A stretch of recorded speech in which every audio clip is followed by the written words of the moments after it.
Morning. Good morning, everyone. Mr. Commissioner and members. It's good to have a full house again, Mr. Commissioner. We are ready to proceed. Dr. Matjila is still under oath, but perhaps he can just be reminded of that.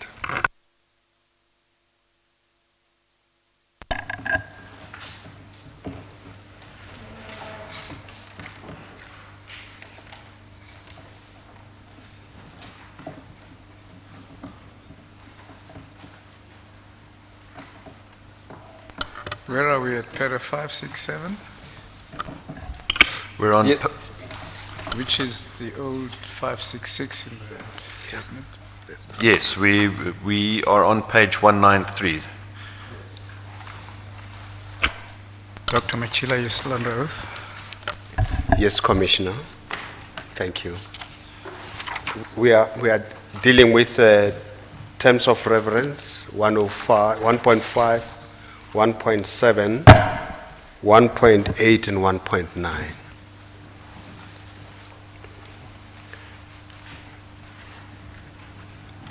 Okay, thank you, Commissioner. Insofar as the approved and signed minutes of the board meeting of the 29th of September are concerned, it must be borne in mind that I was recused from that meeting. I must state that it is normal procedure for the COSEC to prepare a draft of the minutes, which is then circulated to the board and revised and refined by the board to ensure that it accurately reflects the important features of the particular board meeting in question, and then subsequently approved by the board and signed by the chairperson. The approved and signed minutes therefore reflect the consensus of the board as to the content of the board meeting, and this has always been in the practice. This is also what Baklanda Senior Counsel found in paragraphs 148 to 153 of his report.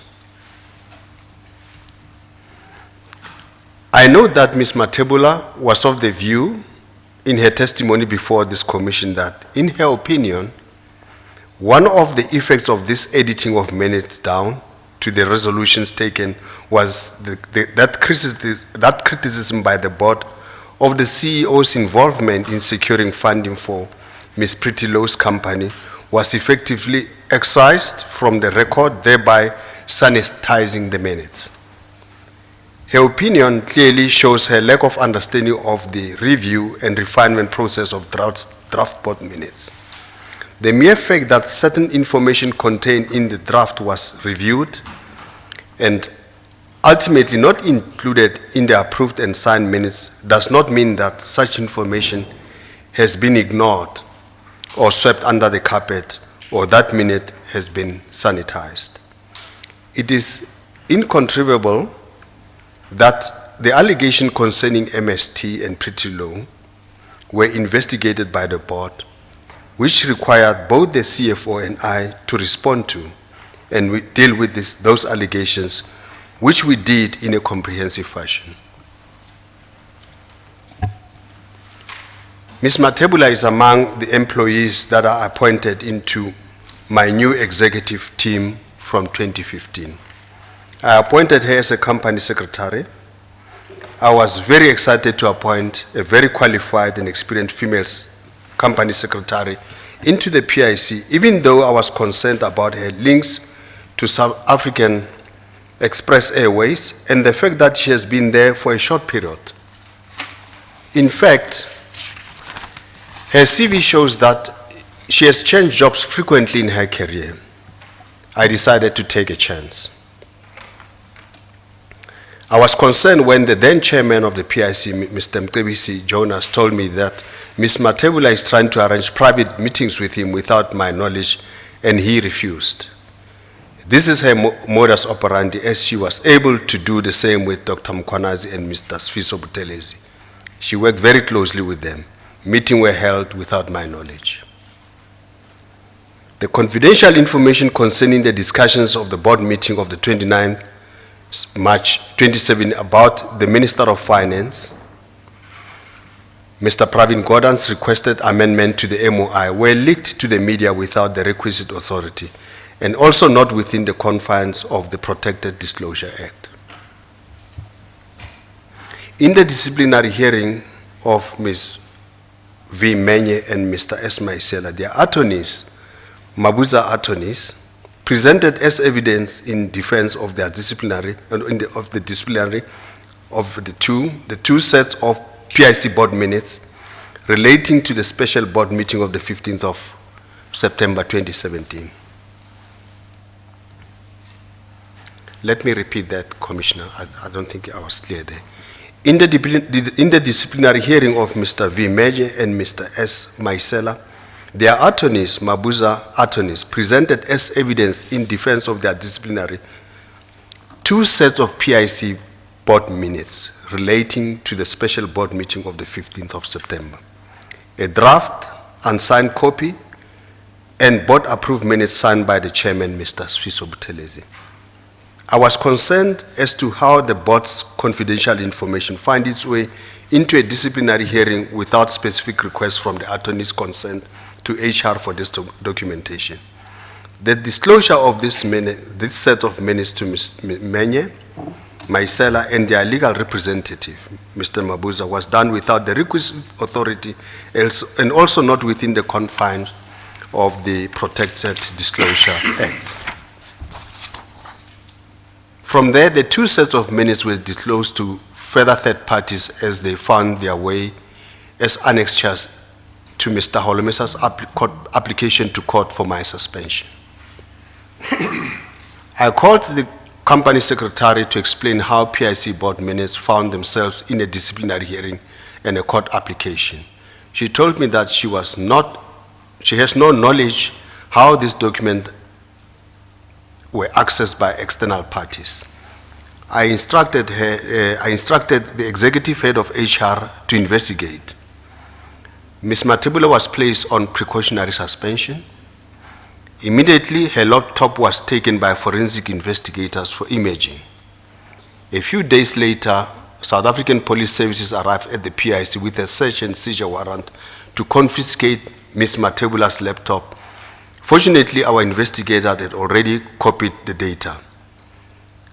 It was taken away for weeks. Subsequent forensic investigations by Sizwe Nzaluba Gobodo Forensics revealed that both sets of minutes had been downloaded from the company secretary's laptop to a memory stick and was thereafter copied onto Mr. Maisela's laptop. This was dealt with extensively in her disciplinary findings, Annexure DD 46, and by Mr. Chris Polwani before this commission. The only logical inference is that this was done by the company secretary, Ms. Matjila, and contrary to the internal policies of the PIC, since neither Ms. Maisela nor Menya were ordinarily entitled to be in possession of board documentation, and conversely, Matjila was not authorized to provide non-board members with board documentation without specific authority to do so. These disclosures impacted negatively on the integrity of the PIC, as they were then subject of numerous media reports portraying the PIC in a bad light.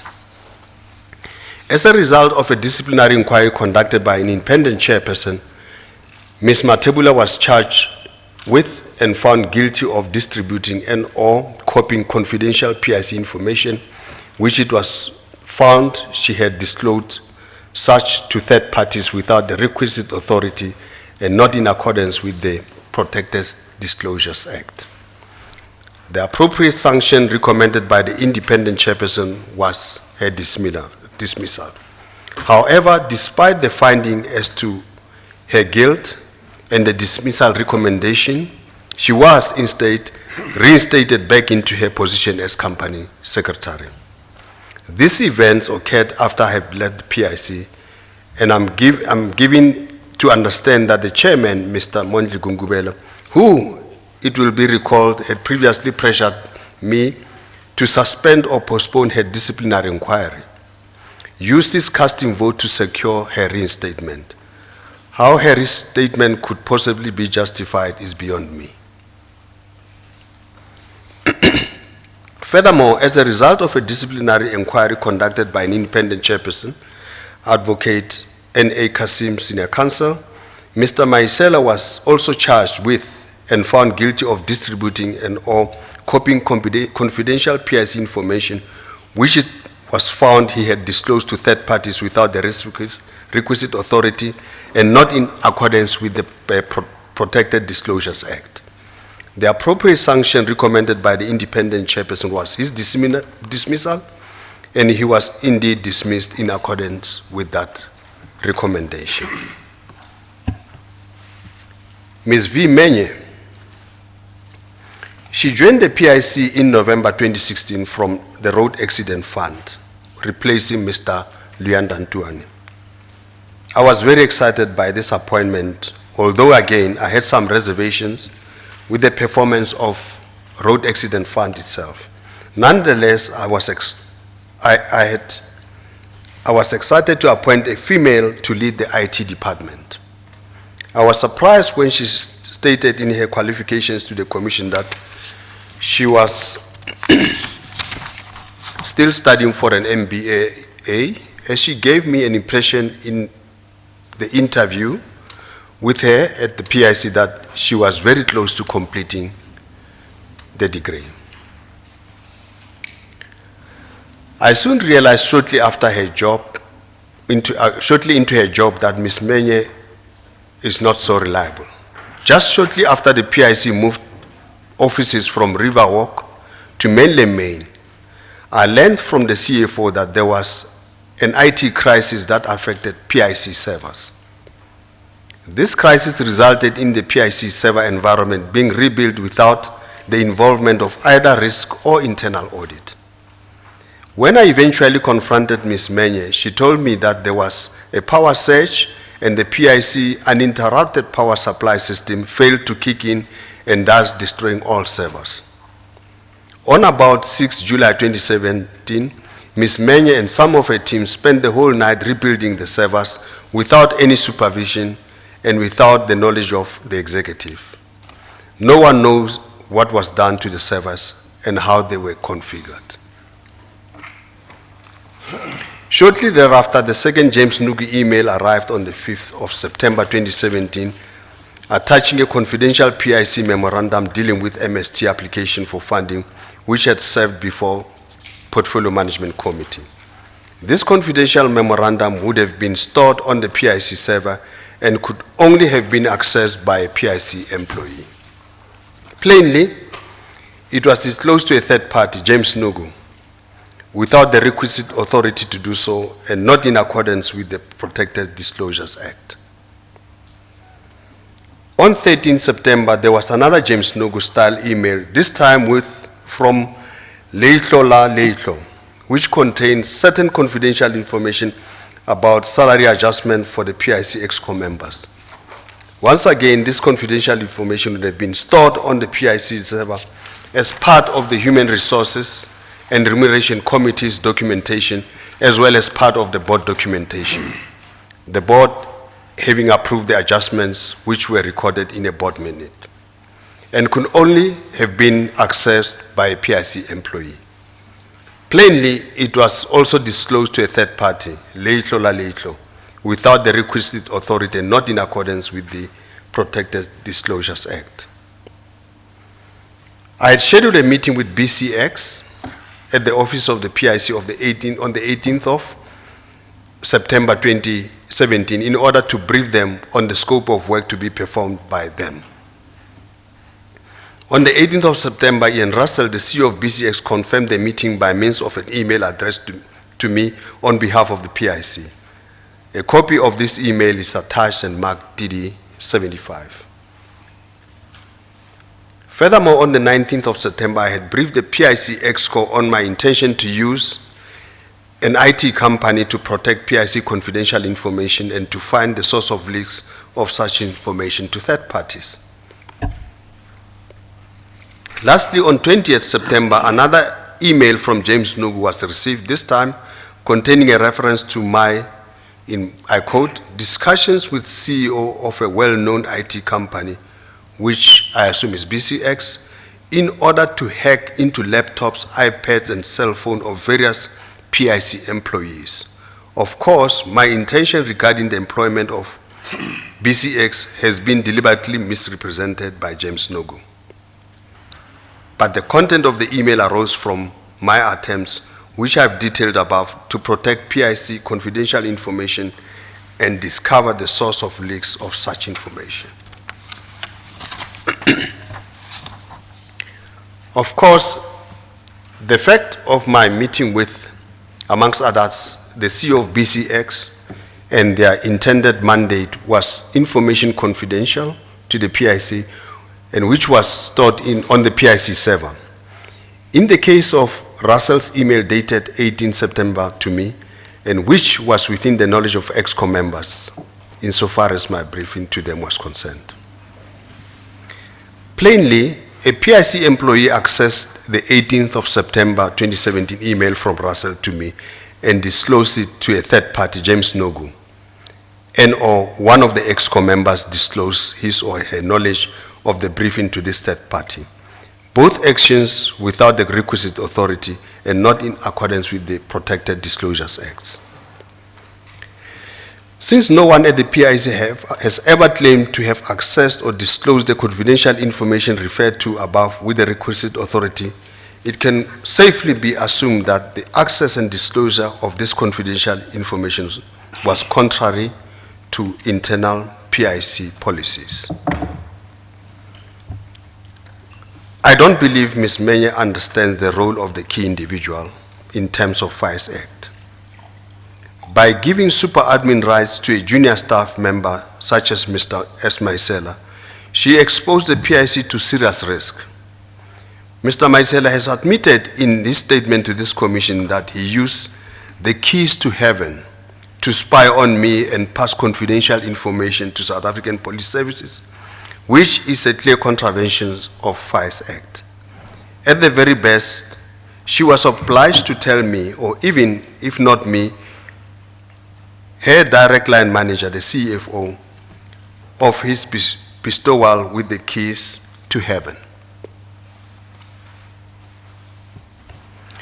According to his statement to this commission, according to his own testimony before the commission, Mr. Matjila admitted to disclosing confidential information to third parties without the requisite authority and not in accordance with the Protected Disclosures Act.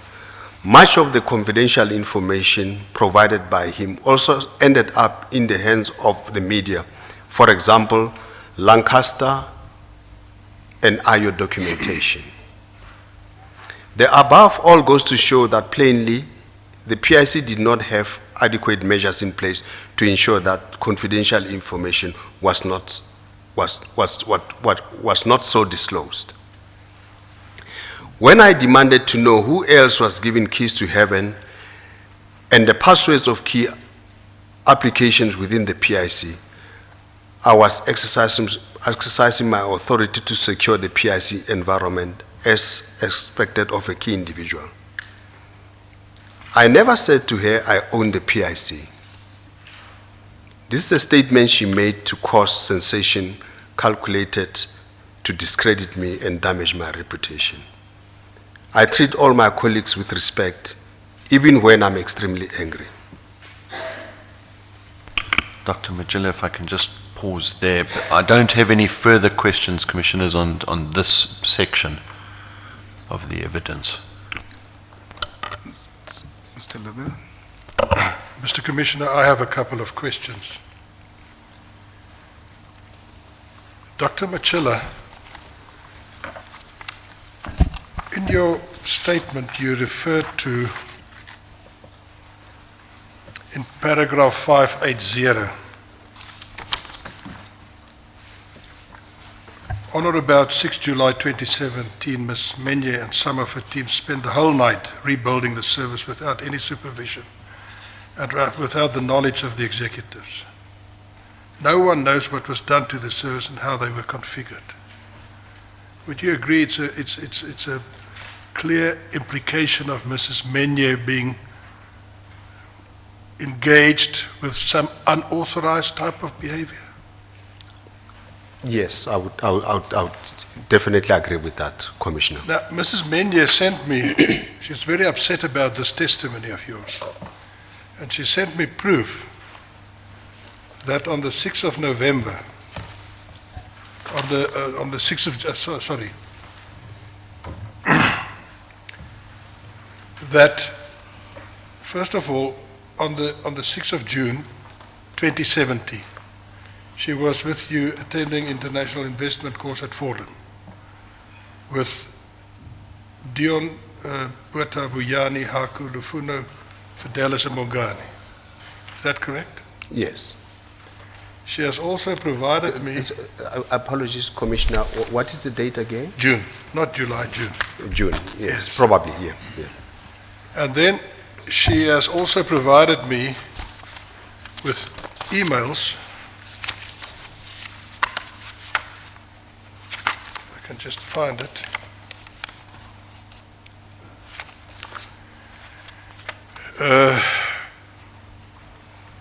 On the 7th of July, she has sent emails to all users at PIC. Kindly take note that the following IT applications are inaccessible due to the power-related interruption last week. She notified everybody. Advocate Libber, we're finding it difficult to hear you or to make out what you're saying, so please pull your mic closer. Thank you, Mr. Commissioner. What I have in front of me, and I can make it available to you, is emails from the Information Technology Services dated 6 July. There were 3 on the 6th of July, 1 on the 10th of July from IT advising all users about the power failure. And she has also provided me with a detailed report from the consultants who were involved in assisting with the repair of the service. Can you deny that? Commissioner, all of those were done afterwards, after I raised this matter.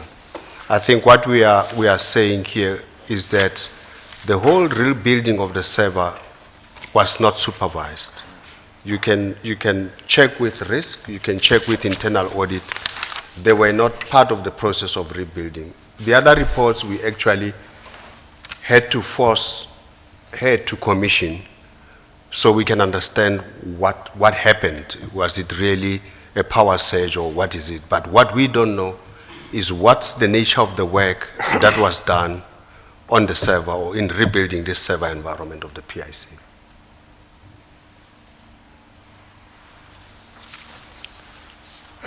But you don't deny that she provided reports of the independent service provider who assisted? That's not in relation to the server.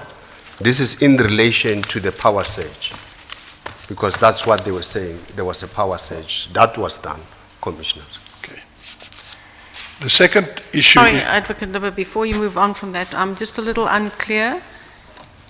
The communication from Ms. Menya to a range of people was while they were attending to the matter of the power surge. Correct. It's the same date, the 6th of July. Therefore, if there was a concern about others being involved, as the CEO or risk say, hang on, while you're looking at that, let us get involved. If you are, if that's the standard procedure, then the question for me would be, what steps were taken either by yourself or risk or audit to say, while you're looking at this matter, you're hot on it at the moment, we're bringing our teams to also see what was happening. Was there any response to the fact that she had informed a range of people at the time, we're working on this, there's a power surge, this is what's happening, it's up, it's down, it's not happening, whatever the case may be, in according with those emails? Because to do it subsequent is one thing, to say, okay, this has happened in keeping with practice, internal audit, risk, please go there right now and ensure that we see what's going on here. Were any steps taken, or was it only subsequent that you said, give us the reports? Yes, it was after. I was not aware that in the process of rebuilding the server, risk and internal audit were not invited. Why would they have to be invited? It's their job. The question is, this has happened, she's notified you. If I see this is happening, I'm internal audit, I know I need to go there and see it. It may well be that you need to invite, but it also may well be that I'm exercising my role and responsibility, and especially if there's been concerns about the service, that risk internal audit, yourselves, whoever else in those, your executive heads, to say, hang on a second, this is unusual, it's untoward, let's go and have a look. Why would you wait for an invitation? I'm not in a position to answer for internal audit and risk. They should Did have you been ask part them?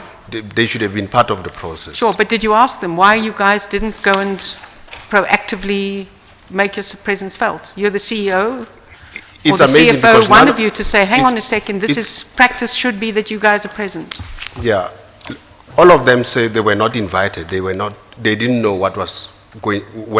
They didn't know that the servers were going to be rebuilt. Nobody told them that the servers were going to be rebuilt.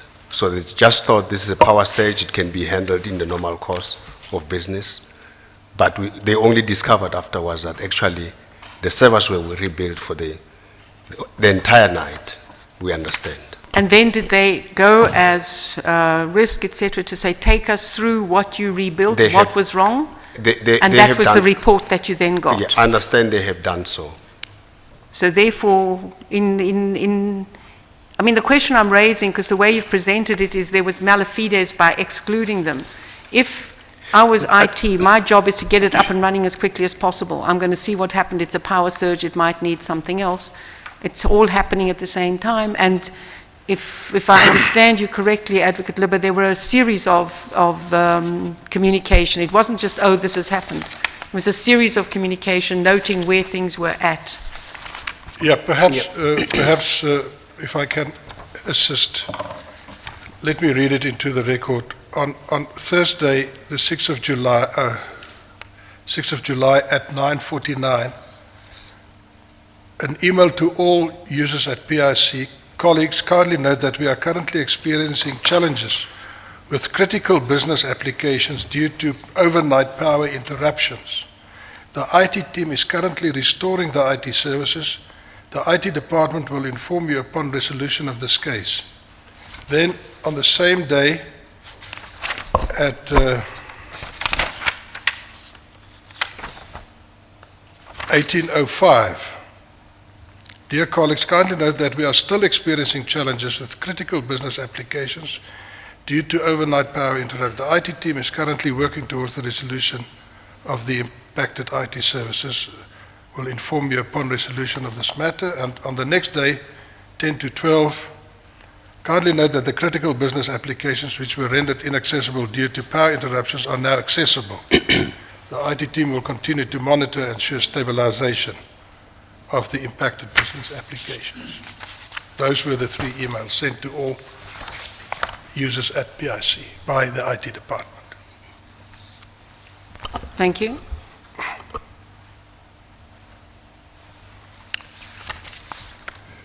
Sorry, can I just place on record, Commissioners, we haven't seen this documentation.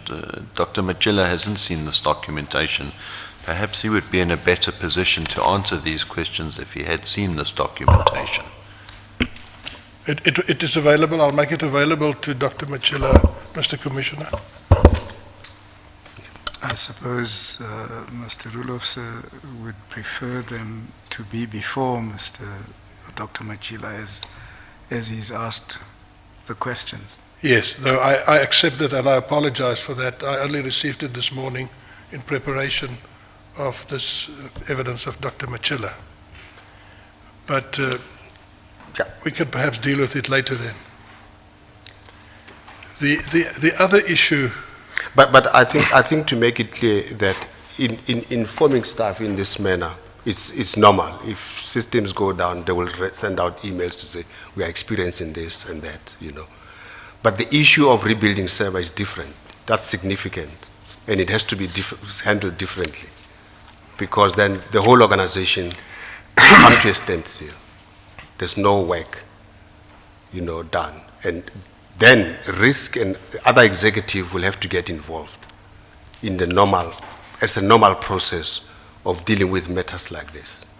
The CFO has to be involved because all of them reports. He's responsible for operations, you know, to make sure that the teams are together. But she was not informed either that servers are going to be rebuilt. We have such a big crisis that servers are going to be rebuilt from scratch, you know, so that she's able to put together a supervisory team to ensure that whatever is done is documented properly. That's what I thought I should put on record. Thank you, Dr. Matjila. When this was discovered, that this was done without involving risk, did you take any steps against Mrs. Menya?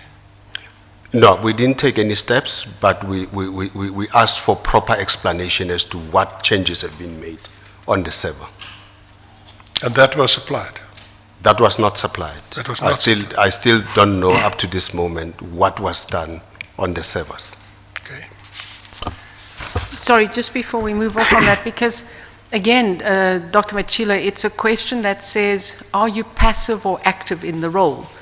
If we see something like that, and the CFO knows that that is something that she should be aware of and is not aware, what steps are taken? Did the CFO, did risk, did audit go along and say, let us go through this with you? It's not just asking for the report. There's an active role that says, let us go through this with you. It is of concern. Because when was this, 2017? When did this occur? July 2017. You know, in the next, that's plenty time for there to be a follow-up, especially if you say this information was not there and provided to you by the end of the time you left. Those are critical issues because you've had disciplinaries, you've had dismissals, you've had all kinds of stuff. And the question for me as CEO or CFO, what is your active role in terms of ensuring the very issues you're raising, that you were concerned that there was adjustments made to that, and while you've put on record that this was of concern, absolutely, I agree with you. But the question that I'm asking is, it's not just for noting, it's a question then what follow through? What follow through from the CFO, from risk, from audit, to say we then looked at this and we have now got, it's not whether you gave us a report, we're going to sit down with you, we've got this report on it, exactly what was done in that process, so that you clear your mind that there was no inappropriate interference, because that's the implication of your statement, is that there could have been improper interference with the system, and therefore it behoves you to take steps to see that there wasn't, even if there's no malafidis, even if there's no distrust whatsoever. There's checks and balances that are required. And yet, seemingly, your response is, we were waiting for an invitation. We've asked those questions. Explanations were made, which were not corroborated by any report, because, as I said, risk and internal audit were not involved, were not there to see the changes and record them as they should. We could only accept what we were told. Although we had reservation, I still have reservation as to what was done there. But that's the point I'm trying to engage you on, Dr. Matjila, is you as a CEO and the CFO, the two core execs, if you have reservations, what steps do you take to address them? Because you're not passive in that circumstance. You're exercising your responsibility to protect the organization. But what you're saying, you still have reservations. So what steps, I mean, not just for yourself at the time, but we go through it step by step. Exactly what did you change, with who? And especially given what came out around Mr. Maisela. Yeah. I will leave that and put on record that I was concerned. I've asked questions. I didn't get the answers to my satisfaction up until today. That's fine. That's why I'm raising it Okay. in the statement. No, that's fine. Thank you. But I accept what the commissioner is saying. Thank you. The second point is with regard to the evidence you testified about that was found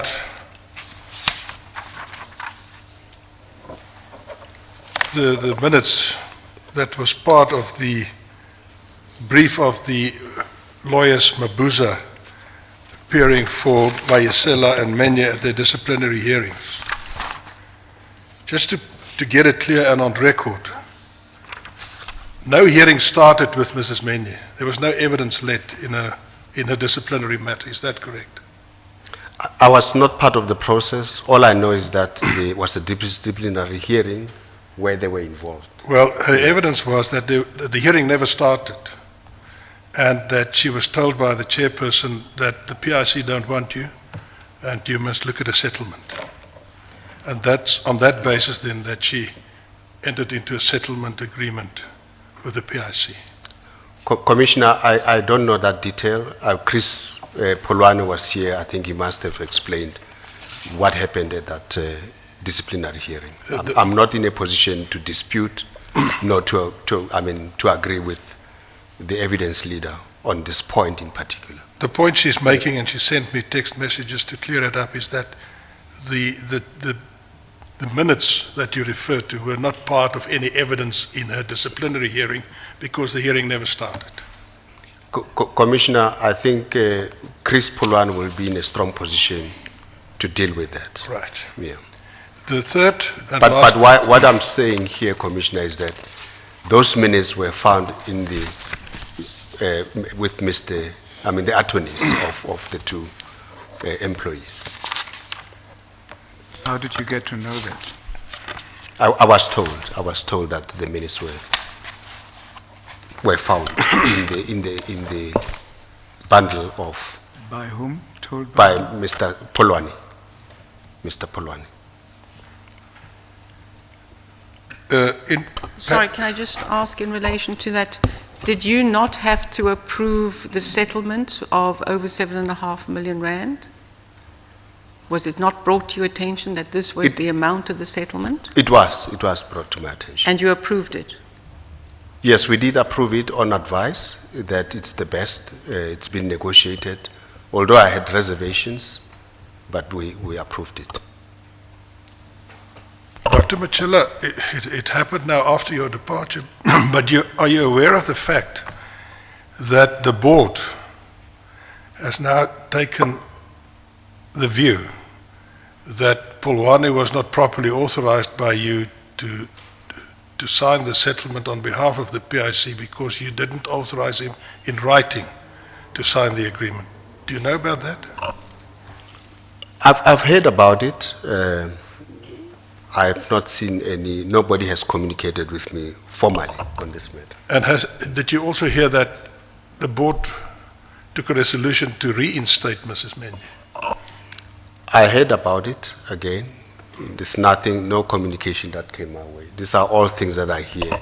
The last point, the last point I just want to raise with you is that in 591, paragraph 591, you talk about Ms. Menya giving super admin rights to a junior staff member such as Mr. Mayesela.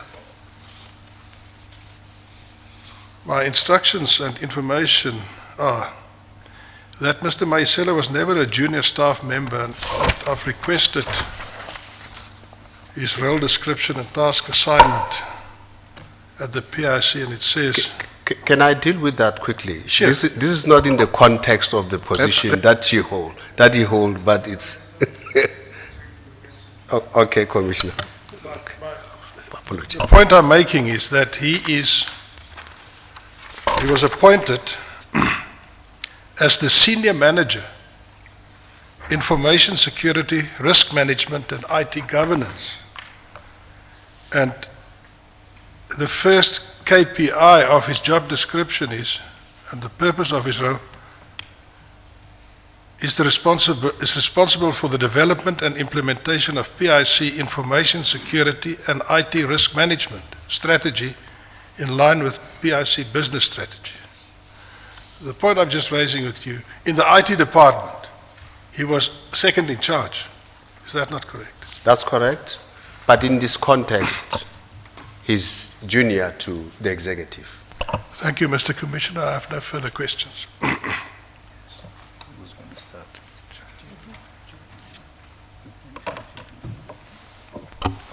I really just have one additional question, is in paragraph 580, you indicate that you soon realized shortly into her job that Ms. Menya was not so reliable.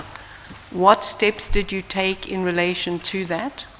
Did you raise it with the CFO? Did you put on some kind of management process, sort of measures to look at what your concerns were? I mean, this is head of IT, your most critical one of your most critical functions. And if you say you realized she was not so reliable, what measures did you or you discuss with Ms. Mordor to take? Commissioner, it's a difficult question. I mean, the best I could do was to make sure that I scrutinize anything that she tells me. Sorry, I can't hear you. The best I could do from my side was to be more careful, scrutinize every response that she gives me.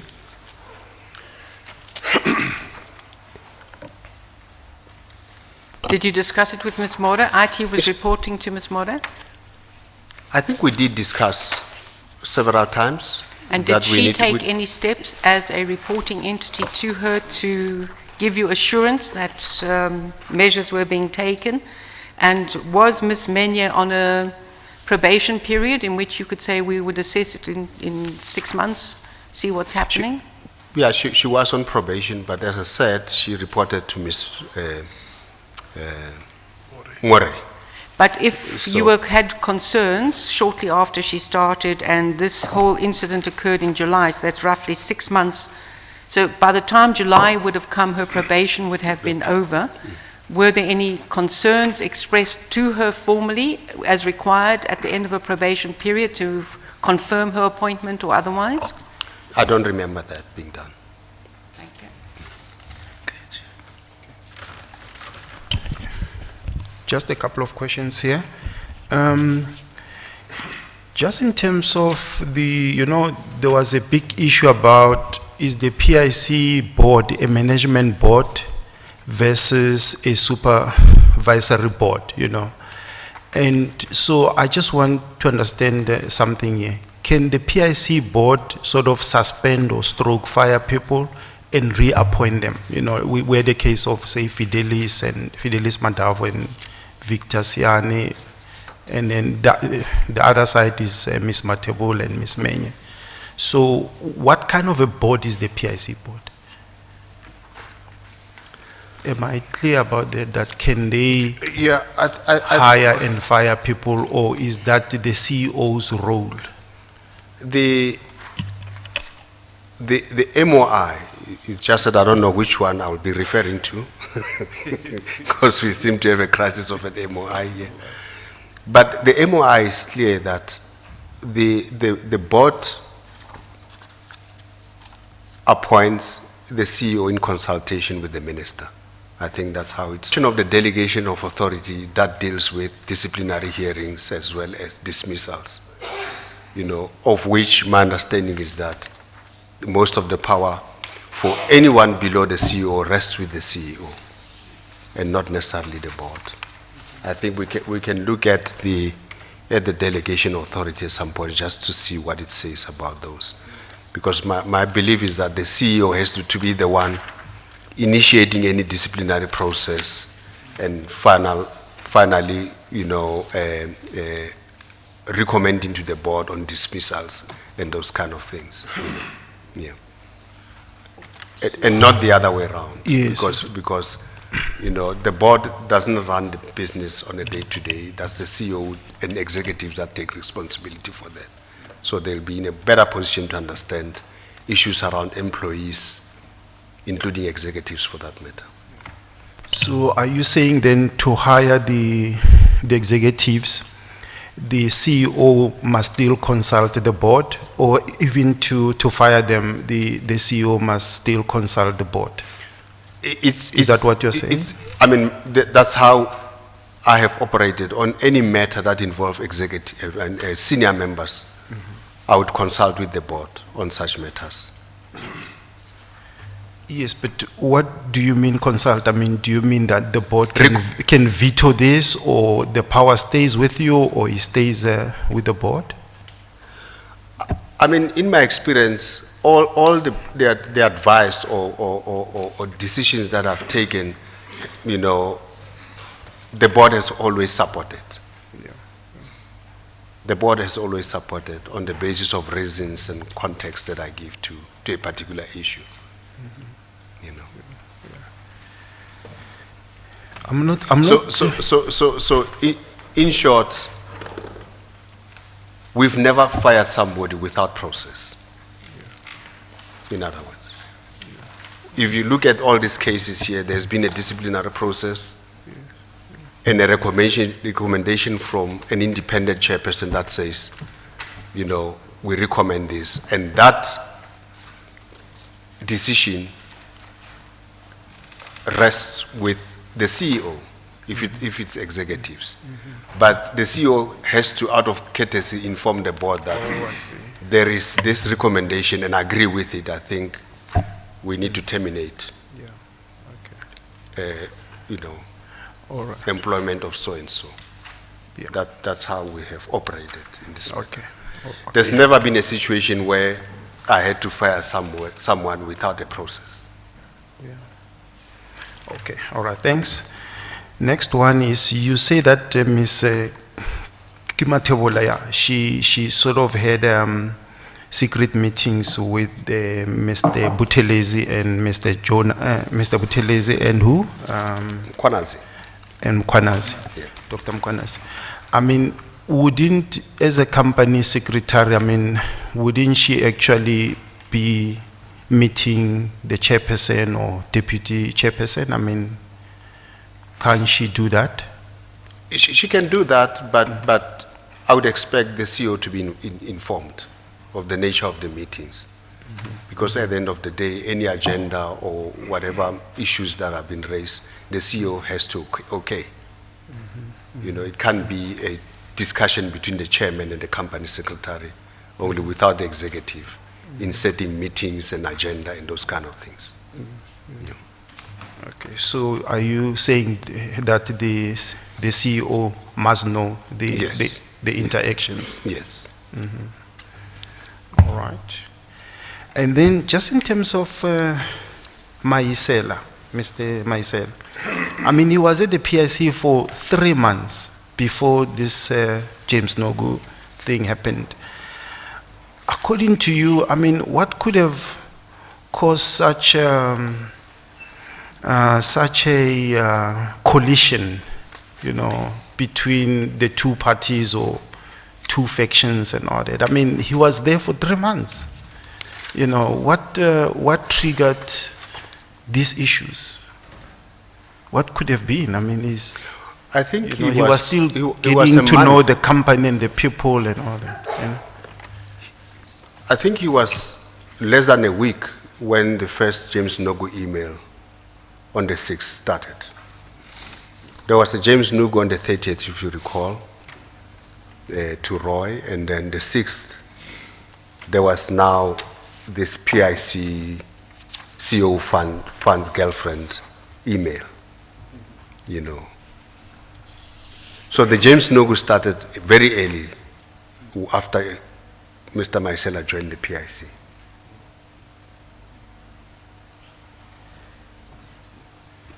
So the 3 months that he stayed there was in the middle of this James Nogus and all kinds of allegations. Yeah.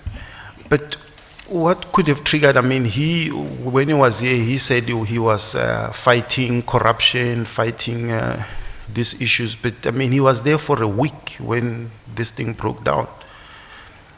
What could have triggered this fight, you know, he was fighting? I have no idea, Commissioner.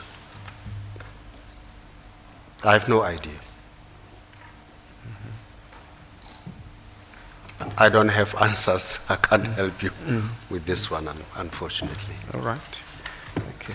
Next one is on Victor Siani, and I wanted to check with you. Victor Siani said there was a time either he was meeting you or he heard that you said that, you know, he needs to be careful because the the NPA will come after him also. Can you remember that?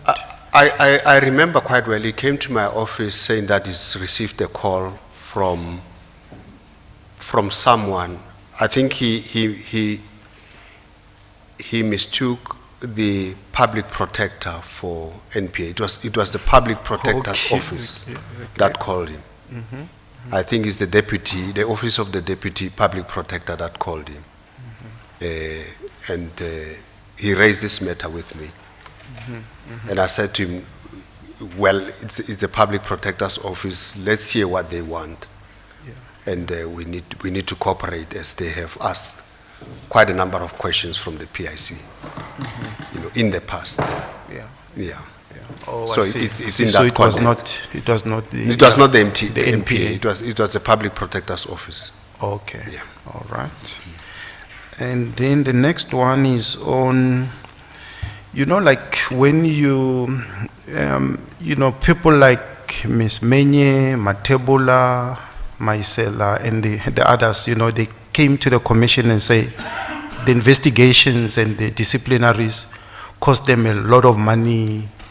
Some got very ill. It was such a trying period for them. Do you have any comments about that? Financial loss and emotional struggles and all that.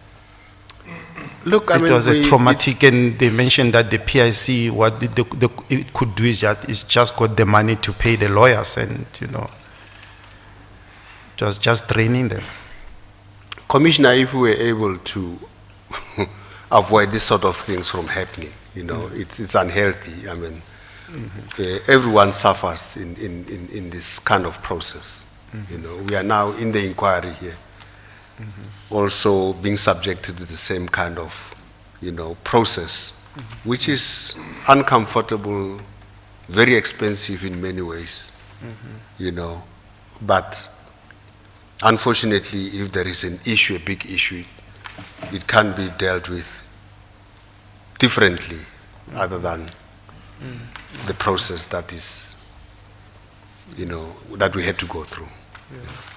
It's regrettable. It's not something that you want in an organization that has been quiet and very friendly, very peaceful for a long, long time until, a certain cabinet reshuffle, and then it changed into something else.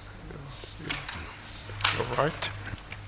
Just in terms of one of our terms of reference, it talks about how the PIC can protect its information, What, in your view, can be done to protect that, in the future, to do that? How can the PIC protect its information? Yeah, I think we engaged the technical experts on that, and they had already put together a comprehensive plan on how the PIC could protect its information. By and large, what gave me comfort with the approval by the board to try and protect the PIC, from further attacks, was that the attack was actually from inside. They could prove that, PIC is fully secured from external attack. So all of this were happening internally, which was comforting, but then there had to be processes and systems configuration internally to try and circumvent this kind of things happening internally. And that plan was in place, being implemented when I left. Yeah. Okay. Then that would include, electronic record keeping and logging, a whole lot of measures, that were proposed. Yes. Encryption of systems. We went through an extensive IT security course for the entire organization. Electronic based, and everyone had to take it, or else you wouldn't even log into the system and work if you haven't passed. And so we started with a serious IT security awareness and training. By the time I left, I think the entire staff would have gone through it. Okay. And the support and configuration of systems through this technical advice. All right. Final one is, and you know, I'm not trying to attack whistleblowers or whatever, but the key question remains is that who is James Nogu? You know, from your point of view, and you know, you mentioned people like staff within the PIC, whatever. Did they take the info, give it to James Nogu? Who is James Nogu? I wish I knew who James Nogu is, but I have a view of who the James Nogu could be, you know. Yes, please. Yeah, Yes, because please.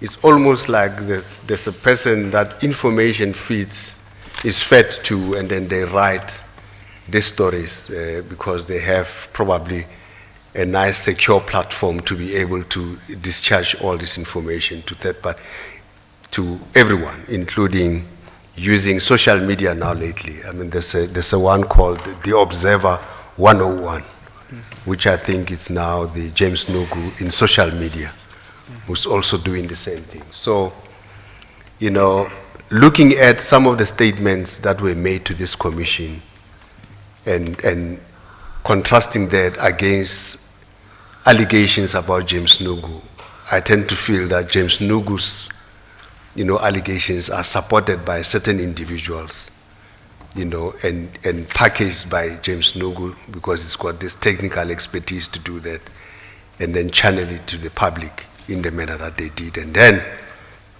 using the media to sustain the narrative, you know, to make it look like real, you know. This is how James Nogu has operated.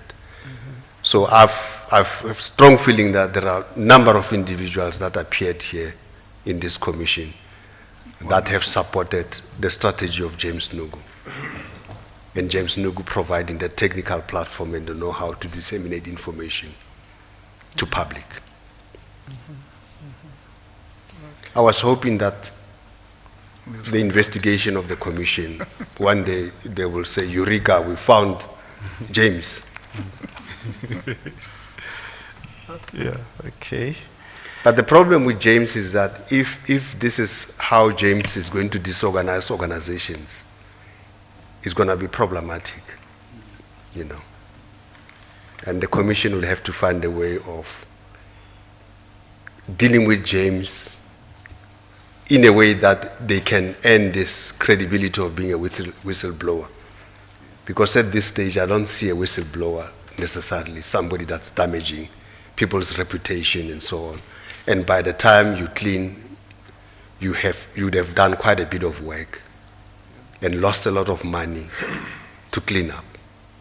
You know, so I don't think James Nogu should be given the status of a whistleblower, if that is the manner that is whistleblowing, in my view. And what about the feeling that they say that they are fighting maladministration and corruption in the PIC and all that, you know, James? I accept that, but there is a way of doing it in an elegant way. There are other structures that allow a person to raise these matters without damaging, you know, people's reputation with false information. Because if those allegations are incorrect, and every day Matjila appears as headlines on TV that I've received 2.5 million from VBS, and the whole public seem to think that that is true, it becomes problematic now to clean all of that up. Very problematic. Especially people like ourselves who are playing in the financial sector where, you know, integrity, you know, is integrity. You can't be appointed, you can't be given work if there is doubt about your integrity. You know, so those are the challenges insofar as the way James Nogu is approaching his whistleblowing strategy I don't think is the correct one. You know, in the board, within the organization, there is a board, there is a CEO, If they don't trust the CEO, there are other channels. There is a secure whistleblowing platform. There is the board, as I said. There is treasury, the shareholder, clients. There are many ways of raising these matters without damaging people's reputation and image in the manner that James Nugu is doing. Yeah. Just in terms of the structure, so are you saying that when people, and for now, in, you know, in the future maybe, is that when people have got big issues with the PIC, where could they go? I mean, would they go to the board or whatever, or do you think there could be a need for the ombudsman, an ombuds person for people to give to, to that person for problems that they have with the PIC, whether it's clients like having problems or sponsors or partners and all that? Because the process seems not to be working pretty well. I think it probably has to be removed from the PIC somehow then. If staff is not comfortable in raising this matter within the PIC environment, maybe, Commissioner, as you propose an ombudsman or something, somebody like that can assist in ensuring that people are quick to, and they are protected, they know that they are protected when they raise these matters, the better. Because the problem here all the time is that they don't feel protected.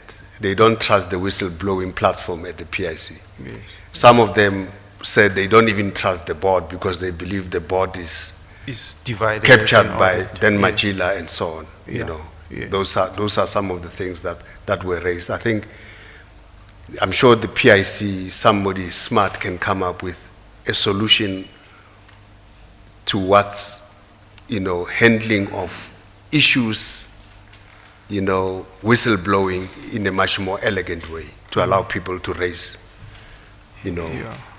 flags when they see them. Yes, so it could work if that process is sort of removed from the PIC somehow. It may be useful. It could work, yeah.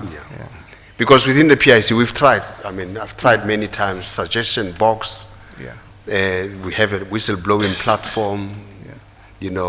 Open meetings, and every time they raise the fact that they would be victimized, they are afraid to come out. And so it appears as if James becomes the best, solution for them, which is not the best at all.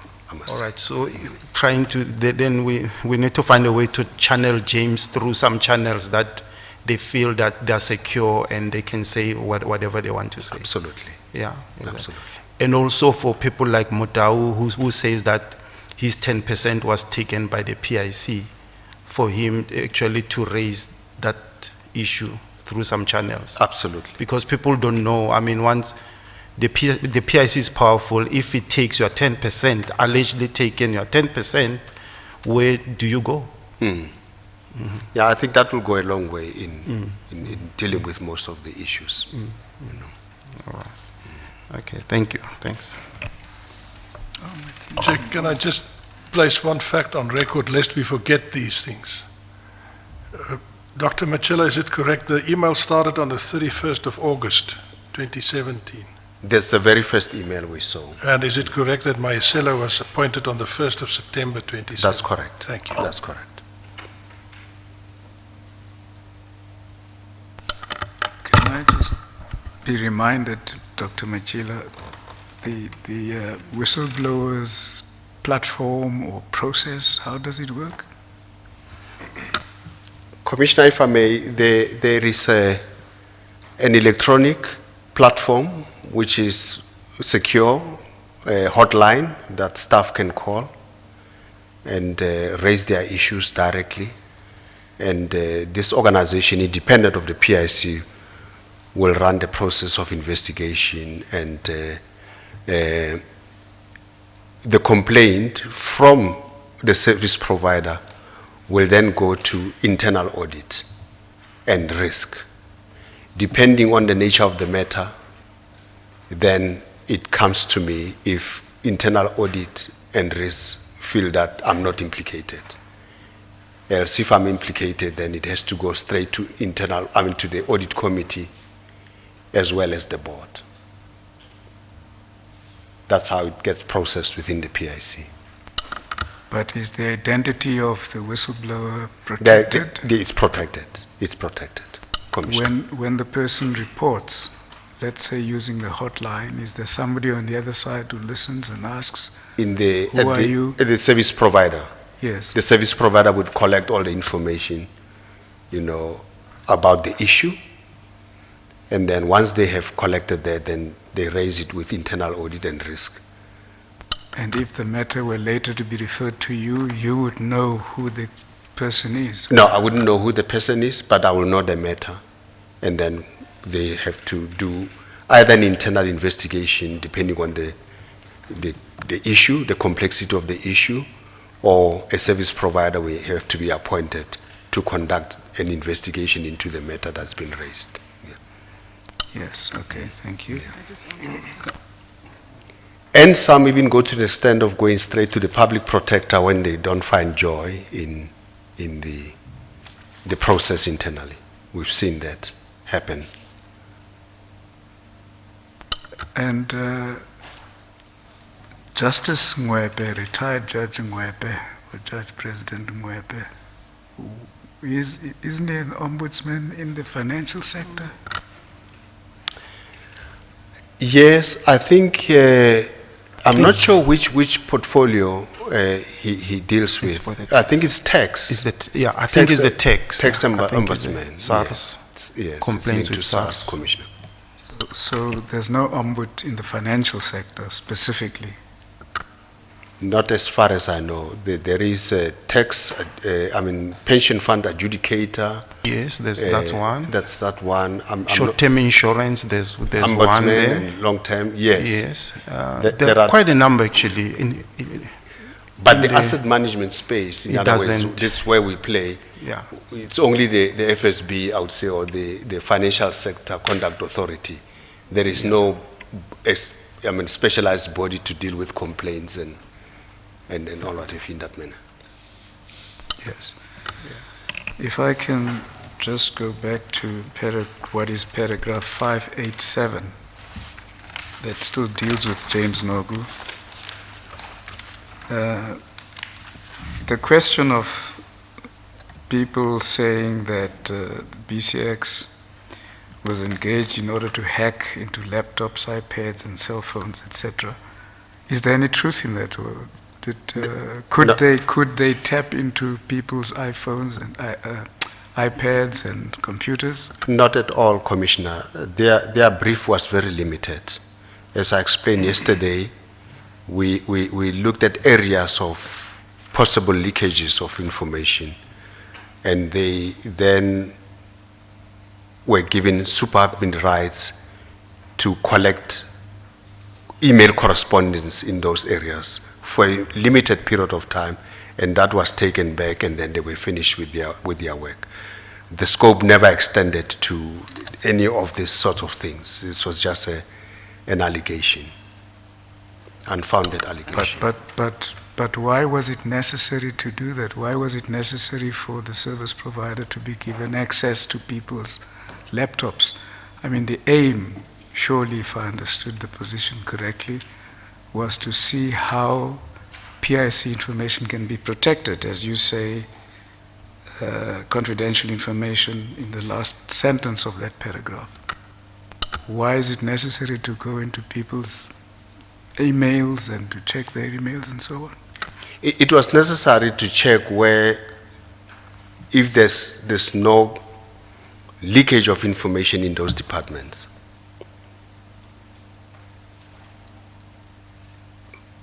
So they were checking whether the leakage could be in a specific department and so on. Absolutely. But why was that necessary?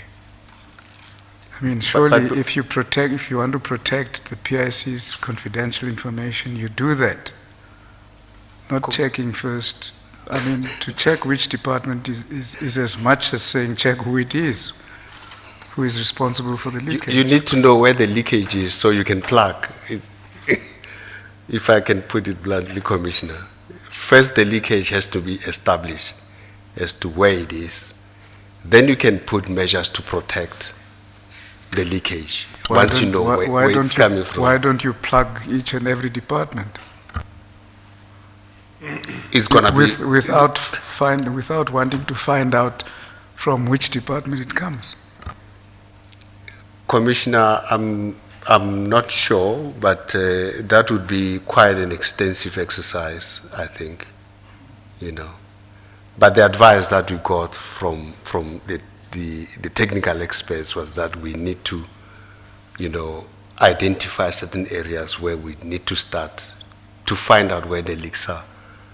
And then in that way, there would be a process of...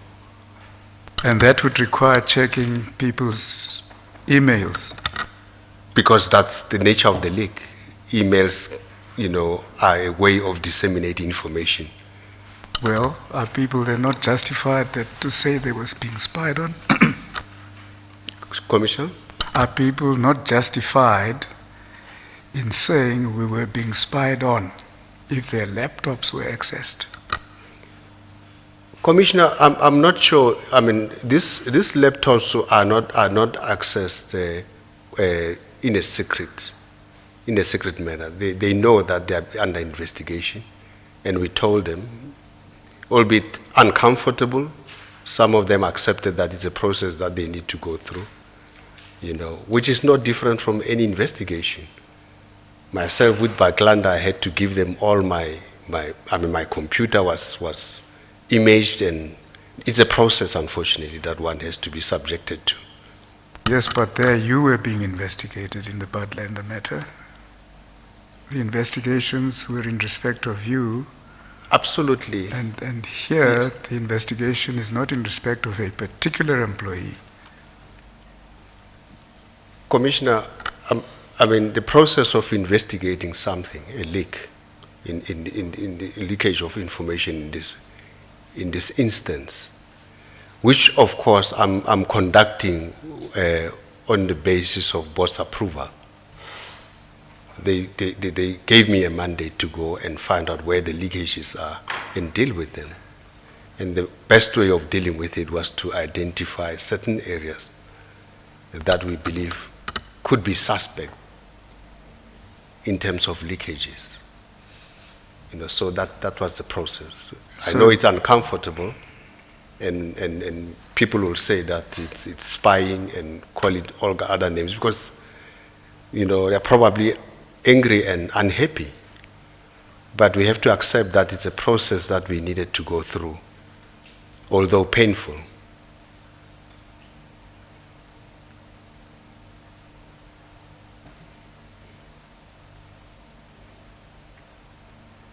But did the investigation only concern laptops or other computers? No, it was only a few laptops that were looked at, Commissioner. Not their phones? No, not their phone, Commissioner. Not their phones.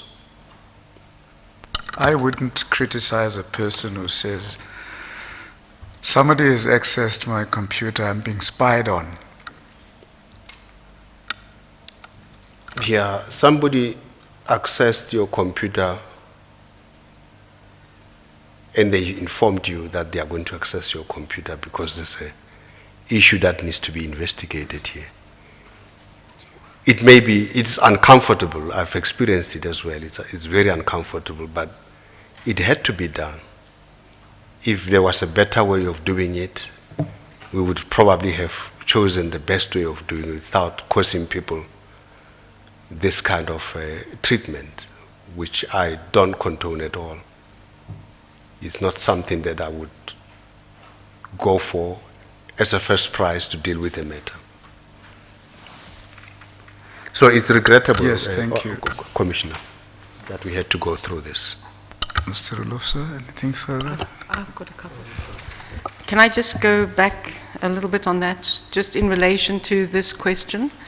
Is it something in your employment contract that you have with your employees or the entire staff that they have, that the PIC has the right in special circumstances to look into anybody's computer and see what is happening?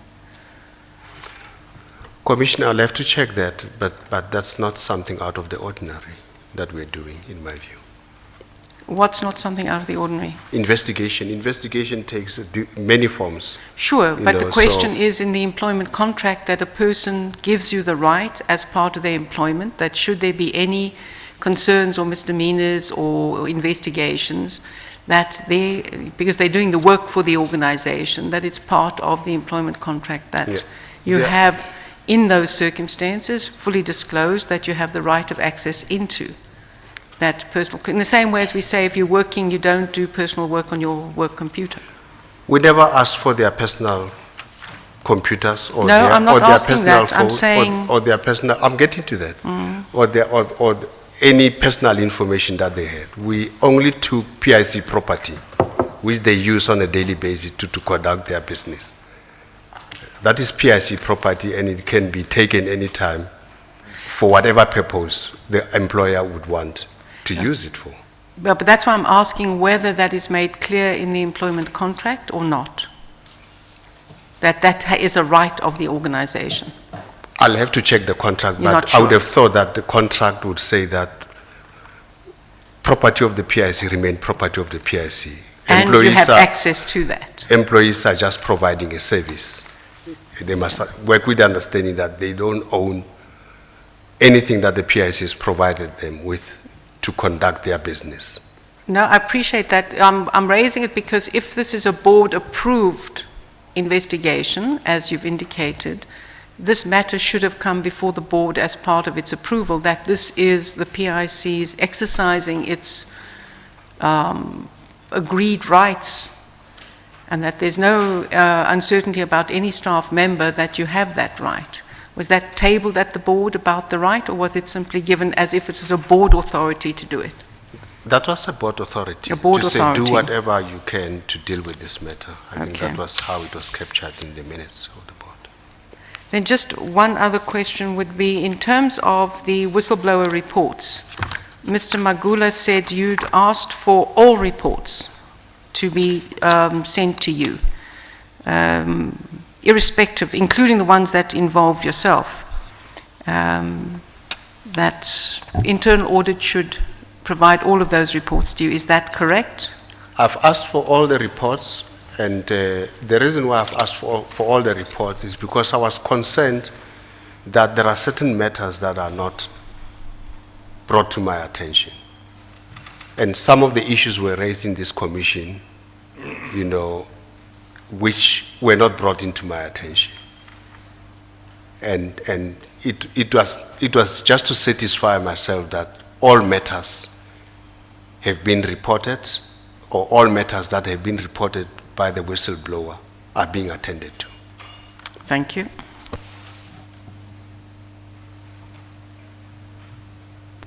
Just in terms of PIC computers and property, were people allowed to put personal stuff, you know, on the computers and all that? There is policy that says that you can't, but it's course human they've- nature that they will put one or two things on their personal things on the computer. But policy says you Says you mustn't. can't, yeah. And they will have Gmail and all that stuff. They will have on the Gmail, computer. but and there are, there is a security around Gmail actually on Yeah. PIC computers that you cannot even access it. Yes, oh, You I can see. access email, Gmail Yeah. from outside the PIC environment, Okay, so all the stuff was supposed to be corporate stuff? corporate stuff. Okay.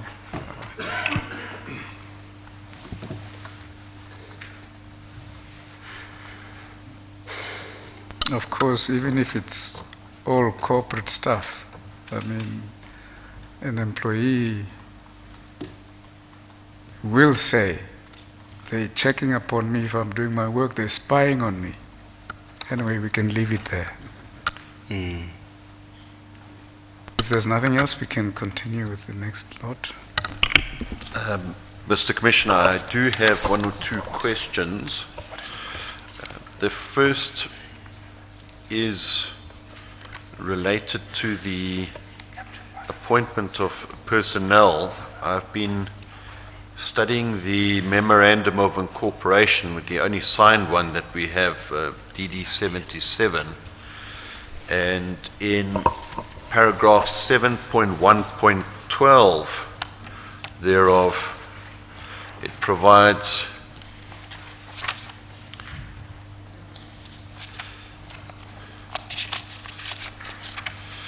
that the chief... What is the date of that one? Is it the one that was signed by Minister Gordon at the time? That's right, yes.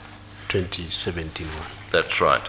So paragraph 7.1.12 provides that the Chief Executive Officer shall, in consultation with the board, appoint the other executives in accordance with applicable labour legislation. And paragraph 7.1.10 says that the Chief Executive Officer shall make recommendations to the board with regard to the appointment of the executives of the company, insofar as that assists the Commission in as regards the question of whether the board can hire and fire certain individuals. I think it's the clause above the one that you were reading that says who appoints the CIO and CFO?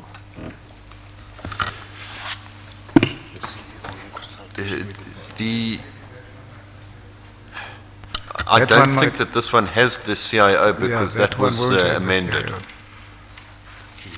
So who appoints the CFO? The board. The,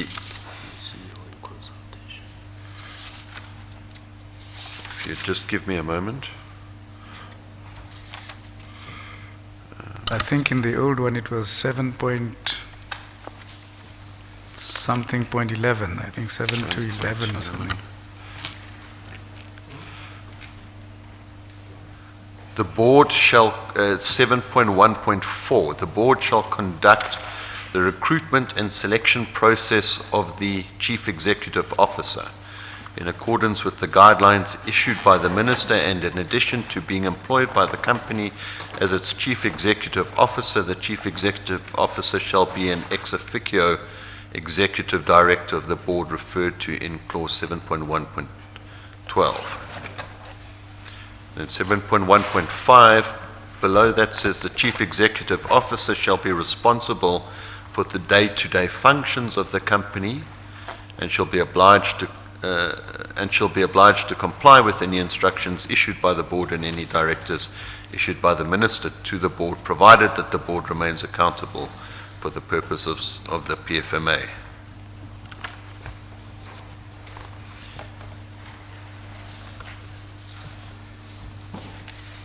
Would I be correct to say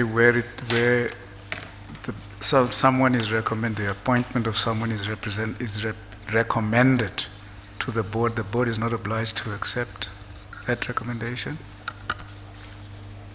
How do you know it, Dr. Matjila? Yes, I understand. Yeah, I understand it to be that way.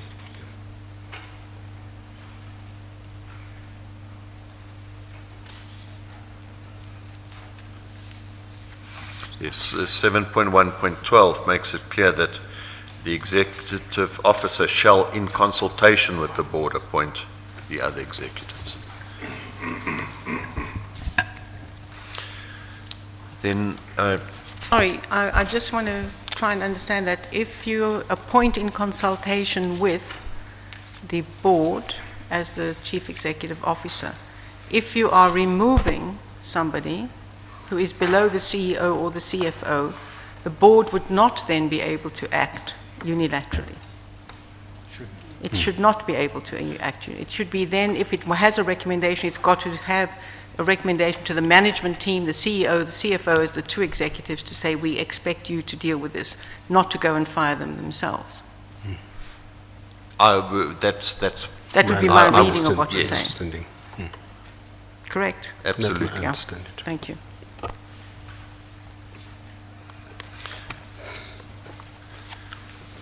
So that was the only issue that I wish to draw to the Commissioner's attention. Be convenient to take the tea break. Thank you, Mr. Commissioner. We'll adjourn until 11:15.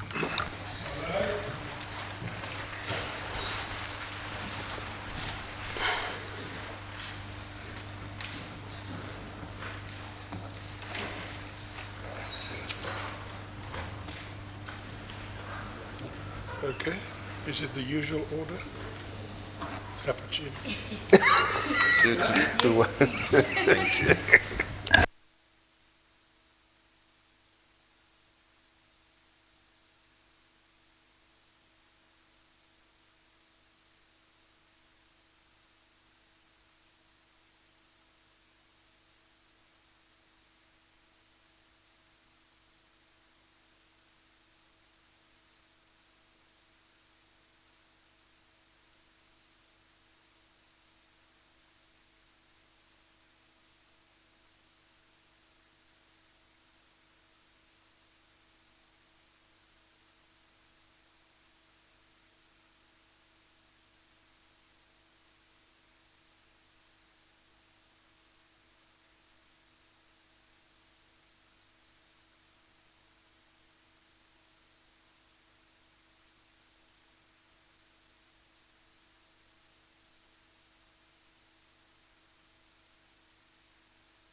Dr. Matjila, you're still under oath? Yes, Commissioner. Thank you, Commissioner. We are on term of reference 1.12, whether any senior executive of the PIC victimized any PIC employees. And that's paragraph 595 on page 201. Thank you, Commissioner. Mr. Paul Magula falls into this term of reference and has claimed victimization from, amongst others, me. He represented the PIC on the board of VBS and failed to perform his fiduciary duties to VBS, and by so doing failed to protect the PIC investment in VBS. Mr. Magula was one obedient, respectful, and hardworking employee. When an opportunity arose, I promoted him to the position of executive head of risk. Some non-executive directors had reservation about this, but I was willing to take a gamble. He was very cooperative as we worked through his development. I gave him full support and mentored him to ensure that he succeeds, knowing that if he fails, it will be a bad reflection on me. We met regularly to discuss risk matters. He was developing fairly well, albeit slow. The behavior of Mr. Magula after VBS extended a loan to former President Jacob Zuma was a very arrogant one. In the words used in the 5th Parliament of RSA, they would say, "Wadelela." He changed very quickly. He started to undermine my authority, and I had to force him to organize a board strategy workshop that the PIC board has asked for months. He became derelict in his duties by not ensuring that restatement in the PIC corporate plan met appropriate standards. He simply abandoned his duties, leaving critical work to junior staff to handle. In paragraph 7 of Candice Abraham's witness statement to this commission, she confirms that she had several additional responsibilities placed on her by Mr. Magula. In my opinion, took advantage of her excellent work ethic to overload her with work that she should have been performing himself. He also served on the board of Mahai Makaya, where there was gross maladministration of funds. This was a situation similar to that of VBS. But instead of alerting the PIC board as its nominee director to this maladministration, he kept quiet with disastrous consequences for VBS. I had to come back from holiday for a meeting with the board of Mahai to get an explanation on the finances of the company where after a comprehensive business plan was required to be provided by it, as well as a reconciliation of management fees paid to date. Neither the business plan nor the reconciliation were ever provided, and instead the company took the PIC to court claiming payment of management fees allegedly due to it, where its claim was dismissed with costs. The straw that broke the camel's back was the changing by Mr. Magula of a risk report on the NEF to make it possible for the transaction to go through.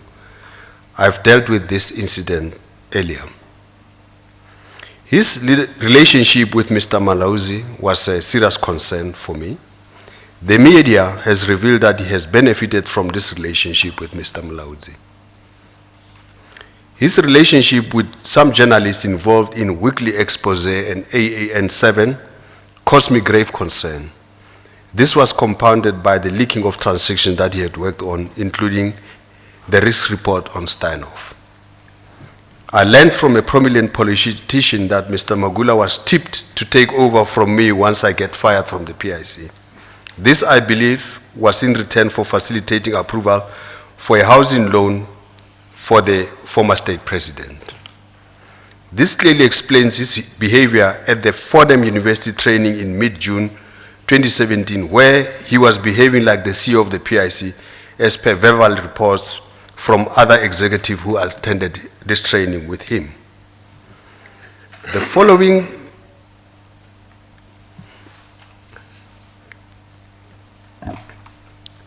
Can I proceed, Commissioner? Okay, thank you. End of the Magula part though.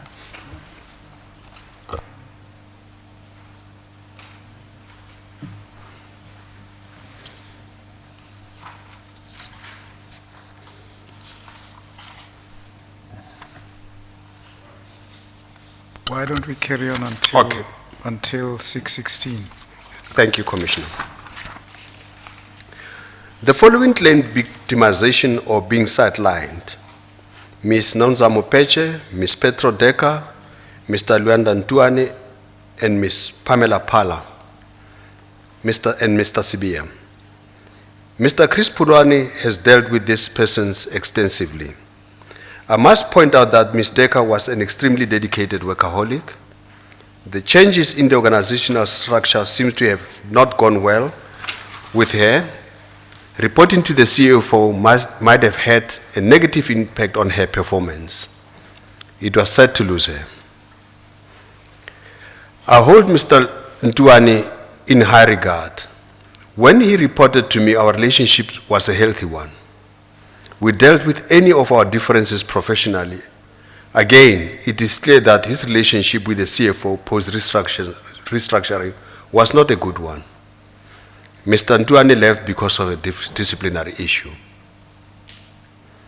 Ms. Pamela Pala has the right qualifications, and she is strong on corporate legal matters. She has performed her function as a corporate lawyer very well. I strongly believe that I have acted responsibly by assigning her responsibilities that are aligned to her strength rather than assign her duties in the investment legal environment where I don't believe her strengths lie. She has misunderstood my remark when I said that the PIC should be driving enterprise development by giving senior managers a platform to start their own businesses with the support of the PIC. I made an example that a Macheka Inc. could be established on the back of PIC support. I regret and apologize for her for this misunderstanding. Apologize to her for this misunderstanding. Perhaps I should have used something like Manaka Inc. instead. In the case of Ms. Peche, Mr. Chris Pulwane has given a comprehensive account of circumstances surrounding deployment to another position. Just before I was removed from my position, I was in the process of addressing her matter. The following also claimed sidelining or underutilization: Mr. Chifango Ndaza, Mr. Tatenda Makuti, Ms. Lindiwe Dlamini, and Candice Abrams. Mr. Tindaza reported to Mr. Magula. I had very little interaction with him, mainly in portfolio management committee meetings when he presented risk reports. My understanding is that he was appointed as a risk manager, market risk manager, but Mr. Magula used him as a credit risk manager without approval from me. This was done to ensure that Mr. Ndaza enjoyed the benefits of travel and perks that are associated with this responsibility. Mr. Pulwani dealt with the issue of Mr. Sibia adequately, I think.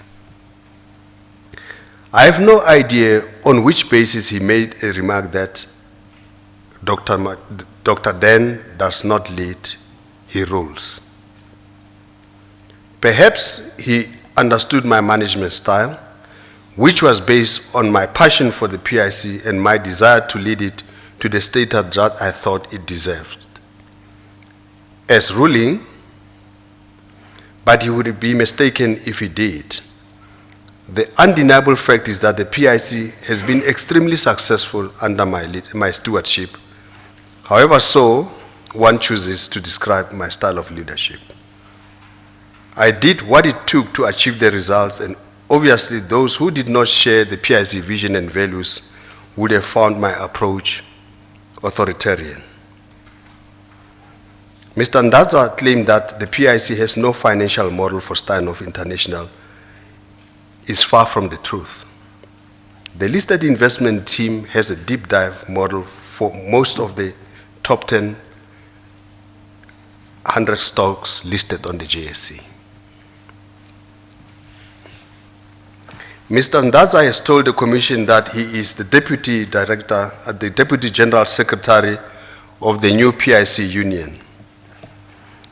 This to me was like sheep electing a wolf to lead their liberation struggle from the bondage of the crow.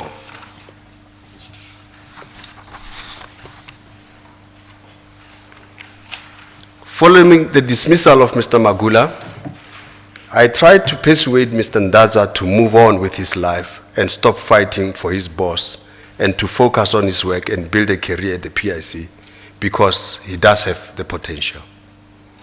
His boss, of course, was Mr. Magula. That's correct.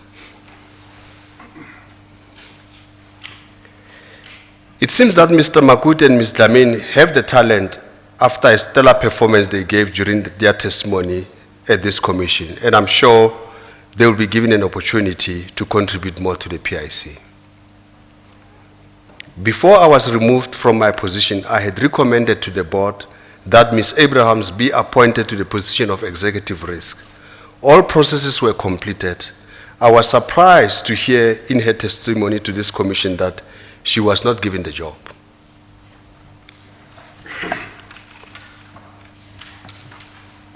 Continue. Can I proceed, Mr. Commissioner? I have a couple of questions on this victimization topic, Dr. Matjila. It is correct as stated that a couple of employees came to this commission. And I must put on record, and I've done so before, it was after many requests from this commission and from the legal team, because they expressed their fear of victimization if they come to this commission. It has also been presented to this commission by the new trade union that was established, which has now more than 60% representation of staff, of this toxic environment at the PIC of fear and victimization, which came also out in the testimony of Mr. Jack and later in the audit that was performed in 2017, where people, the staff, were reluctant to come forward, even on a secure electronic version, complying with the request by the service provider that they will be identified and victimized. That's an introductory remark. Let's just talk about two executives of this institution, and that is Mrs. Decker and Mr. Ntuani. And you confirmed that you had excellent relationships with them in the working environment. The problem started when they had to report to the CFO, is that correct? That seems to be the case, Commissioner. And that was also the case of Mrs. Menya, who complained to you about reporting to the CFO. Yes, Commissioner. Were you aware in this PIC environment that the main role player accused of victimization was in fact the CFO?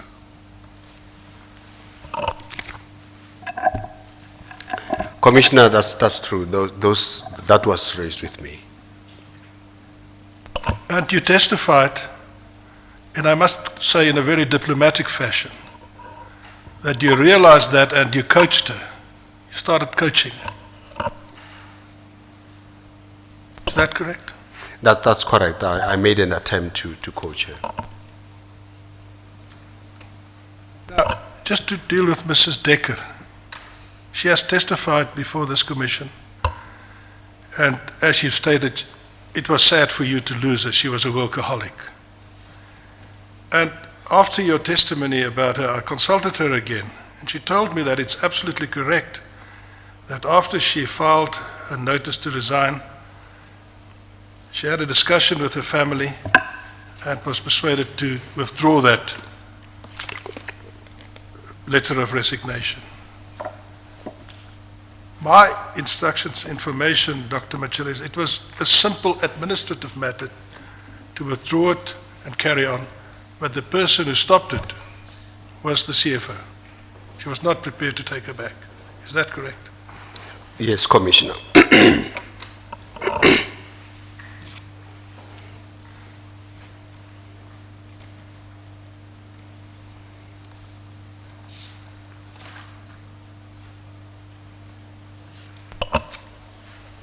Did you allow Mrs. Menya, after her reporting problems to the CFO, to report to you? Yes, I did, Commissioner.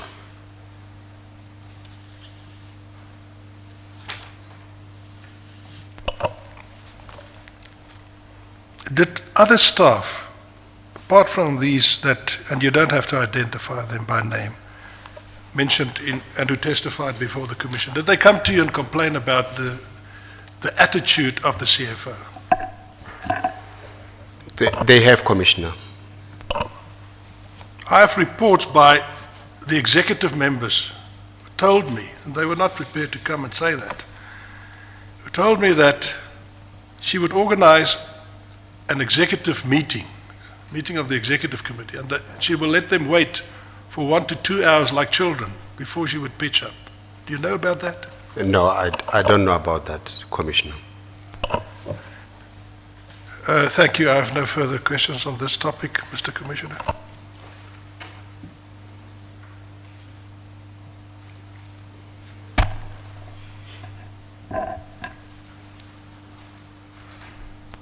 Matjila, the first question is just 602, if we could go to that paragraph.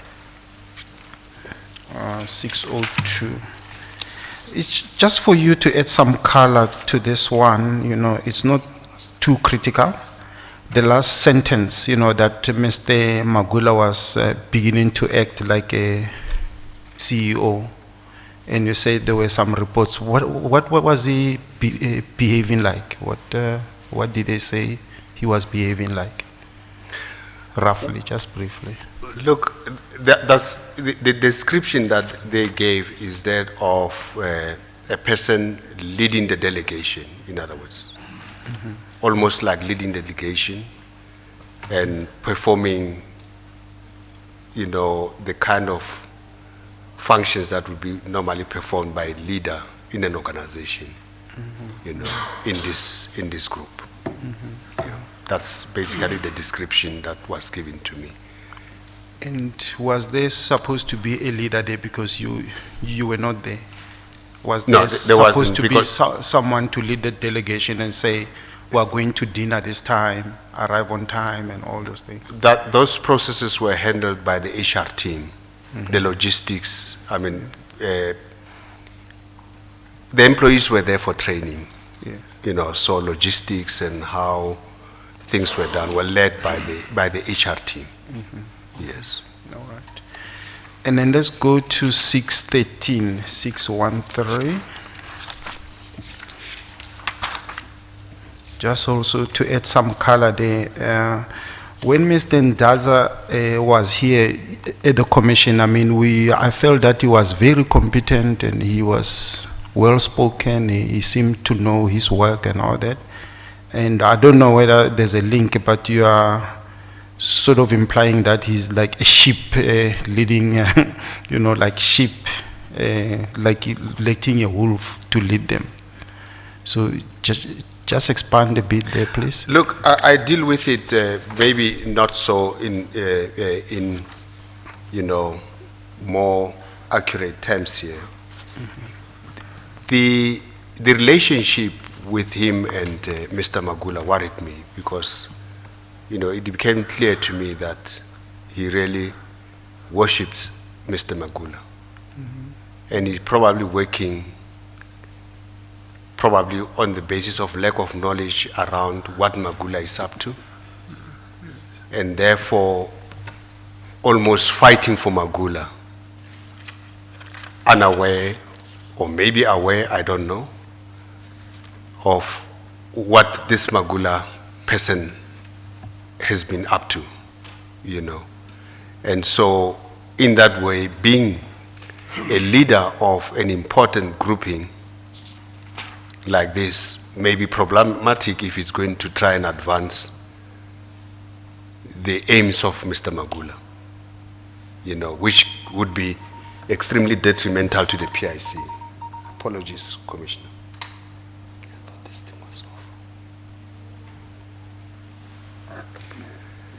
So it's in that context that his relationship with Mr. Magula and the way he almost, you know, respect Mr. Magula, whilst Mr. Magula is doing all these things, I saw it problematic that he's occupying a very strong position. That's why I called him to my office at some point, just to say, move on. I mean, don't be a fighter for Mr. Magula because you have a brighter future. You must focus on your future, you know.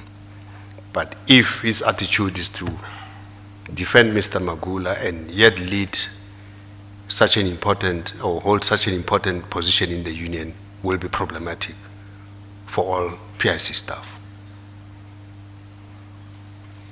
611, let's go there, last sentence. Just broadly, what is your management style or leadership style? How would you describe that? I know this is like business school speak, but you know, how would you describe your leadership style? Well, I believe in giving people space to do their work. You know, as long as they understand their responsibility, whether it's an executive or, you know, somebody that assists with the kitchen, whatever, they must know what their role and responsibility is in an organization, and understanding of what the organization vision is, where is it getting to, you know, and their role there, and be given space to perform those functions, to perform. That's how I do it. That's my leadership style. And I'm sure, I mean, if the other 320 employees that I believe I have led quite well will attest to this, you know, because we are dealing here with a small number that have issues that either went into disciplinary hearing or whatever that appeared before this commission. The real people that have appreciated and have worked with me in putting the PIC where it is are left. They are not in this commission. They haven't testified to this commission. So my leadership style has been that of giving people space to perform their duties as they were supposed to in their little corners. Executives, the same story. You know, the issue of the CFO, I was probably too lenient, you know, and I was looking at her as an executive, not just as an ordinary employee performing a certain role alongside me, the second in command, in other words, that I would give her space to perform those functions with the view that one day they'll be taking over from me and driving the PIC vision to the next stage. You know, the visions and missions that you see here were developed by the team. You know, in fact, the last one that you see in the annual report of 2018-19 was developed around 2018 with the whole team in one room, senior management, debating, you know, what the PIC should position itself in the long term to be a global asset manager. And an interaction in an open environment. I believe my EXCO meetings were quite relaxed, cordial, but very constructive. I've given my colleagues a chance to chair some of the meetings. There's no one in EXCO that has not chaired an EXCO meeting or a subcommittee meeting, so that they get training and the feel of what it is to lead a meeting like that, and building their skills to become leaders of the PIC one day, you know. So Yeah. Okay. I've always given people free room to perform in line with their responsibility, you know, and allowed people to be innovative, allowed people to be creative, you know, so that the organization can move to the next stage. I've not allowed people to misbehave. I mean, that's another matter, you know. I see. And, you I know, we have. I mean, there is no way that you, in my view, in my experience, that a good leader is a nice leader. You can't be nice all the time. The other day I made a joke that says, if you want to be nice to everyone, you must sell ice cream, as they say, you know. But if once you become too relaxed, then you will see some of the things that have happened at the PIC. Yeah. And once you Just- start nipping that in the bud, you really create a serious problem for yourself, because some people won't like that kind of thing. Sure, They sure, wouldn't like sure. that kind of intervention. Okay, They would sure. like to be disorderly and so on. So yeah, Yeah. I think I've been Trying to do something. not autocratic at all, but firm Okay. when it's necessary. What, firm and fair, or firm but fair? Firm but fair. Would I you say think. that? Yeah. Yeah. Right. Then that follows that, you know, given the fact that you know the PIC left, right, and center, top to bottom, you are a very well-educated man and everything. When people question you or question your decisions, did you feel bad about it or angry about it and say, you know, these people mustn't question me? People question me. That can happen. I mean, Yeah, for I- leaders who have been there for a long time, they might feel that, you know, they can't be questioned. I certainly get questioned, and anything that anybody in the PIC is not comfortable with, and they can back it with enough evidence and reason that is something that is not in the best interest of the organization, I wouldn't force it down their throat, or I wouldn't even do it. You know, whether it's a transaction or I may have a different view, but I'm supported by different teams. So if one team says, no, we don't like it for these reasons, and two other teams says, but it's fine and so on, then it's normally not done, because there has to be consensus. So something that comes, you know, that requires a major decision to be taken, has to be agreed by the technical people that are supporters. A recommendation that says, yes, we can do this. Then we act on the basis of that recommendation. So I don't remember overriding that sort of process, you know, and deciding on something on my own. So are you saying that Mr. Siane is saying, you know, they couldn't question things? Are you saying he's not correct? I don't know, because Mr. Siane is an assistant portfolio manager. Yes. So there's a portfolio manager on top of him. After the portfolio manager, there is a general manager. And then there's an executive head of the department.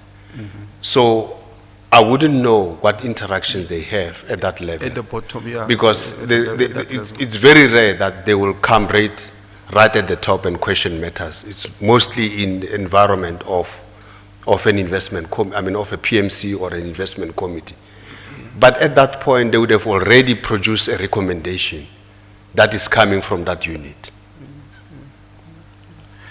All right. Then the final question is this, is that as a leader, you were aware that there were issues with the CFO, Ms. Moray, and the other people. I mean, these were big issues. I mean, people came to you crying in the office and say they don't want to report to her and all that. I mean, this was causing a lot of problems. I mean, as a top leader, what did you do about it? I mean, it was causing serious problems. Look, first, I have pleaded with the team to understand the style of Ms. Moray, First, Ms. Murray is a strong person, very technical, you know, very firm in many ways. You know, so some people don't take kindly to that. I guess there is some element of soft skills that she required to fix. You know, how you relate to people, how you talk to people and so on. The choice of words and those kind of things, you know, are very important. But really on the core technical things that are required for the organization and to move it, she had all of that. You know, I have no doubt that people can complain about other things, maybe her behavior, the soft skills, if I were to put it that way, but very strong technically and very strong in terms of attention to detail. I think the organization wouldn't have been where it is now if she didn't have those traits as a chief financial officer looking after the monies and ensuring that it's spent and managed properly. Perhaps the biggest challenge would have been on the soft side. That's why we were attempting to coach her on the soft side. There is we put up a training scheme, mentorship scheme. I think each of the executive heads had a mentor, so that they are able to deal with the soft skills that are required to make a person better than what they are. So they've raised all of these things, Commissioner, if I may, and I've attempted, without trying to then take everyone to report to me, because that would have been a very difficult, you know, it's the easiest, but it's not an optimal solution. You still have to try and get people together and understand each other better, you know. So I was living with hope that there will be maturity over time. You know, there will be maturity over time. Yeah, but that dragged on from, you know, from the time of Ms. Decker, then it was Ntuani, then it was Menya. I mean, that was like from 2015, 2016, so the training program, I mean, surely could have been done sooner. I think we need to explain some of this. I can understand there are soft issues, but Ms. Decker, on the other hand, I think she was feeling that her position is being watered down. You know, I think that's one of her biggest concerns, was that this seems as if this has been watered down, and it was indeed the responsibility was slightly changed, but that didn't mean that the grade and all that issue had changed. They remained the same, in my view. And of course, as you rightly say, the relationship between her and Mrs. More was not a great one, you know. But, well, I was hoping that they will find each other at some point. Mr. Ntuani, I know there were problems, but he left because of disciplinary. Different issues. Yes. Ms. Menya, there Ms. were Menya problems. also, yeah, big problem. And they dragged on And for, again, for 3-4 years. I mean, sorry, with Mr. they dragged on for about 3 years, these problems. with Ms. Menya. No, I'm just saying across the board, from Decker to Ntuani to Menya, you know. Yeah. But as a leader, I mean, surely something could have been done, maybe sooner, I don't know. Well, perhaps you are right. I mean, I can't deny that. But I was hoping that maturity, time will be, you know, the biggest factor in getting people to understand. You must understand that Ms. More is fairly young, you know, and some of the people that you're talking about are fairly senior, and you know, so that part also is a problem. But I was living with hope that she will be able to mature in that space. And as I said, I mean, I wouldn't want to believe that she's done a bad job in the space, in her space. Technically, she's done exceptionally well. She's and good, yeah. the organization is where it is because she performed certain things very well, diligently, you know. But I guess there's always a problem. Nobody's perfect, but yeah, you know, you have those challenges. Yeah. Yes, she was here. Yes, we know about the technical abilities and all that. Then the final thing is on the top three, you know, they normally say the top three at the PIC. So it was you, Ms. More, and Ms. Chris Polwani, you know. Just in terms of Mr. Polwani, I mean, he was here and they said he's like the hangman, you know. There were jokes that he's the person who sort of hangs the condemned people. What do you think there's something wrong with which he did?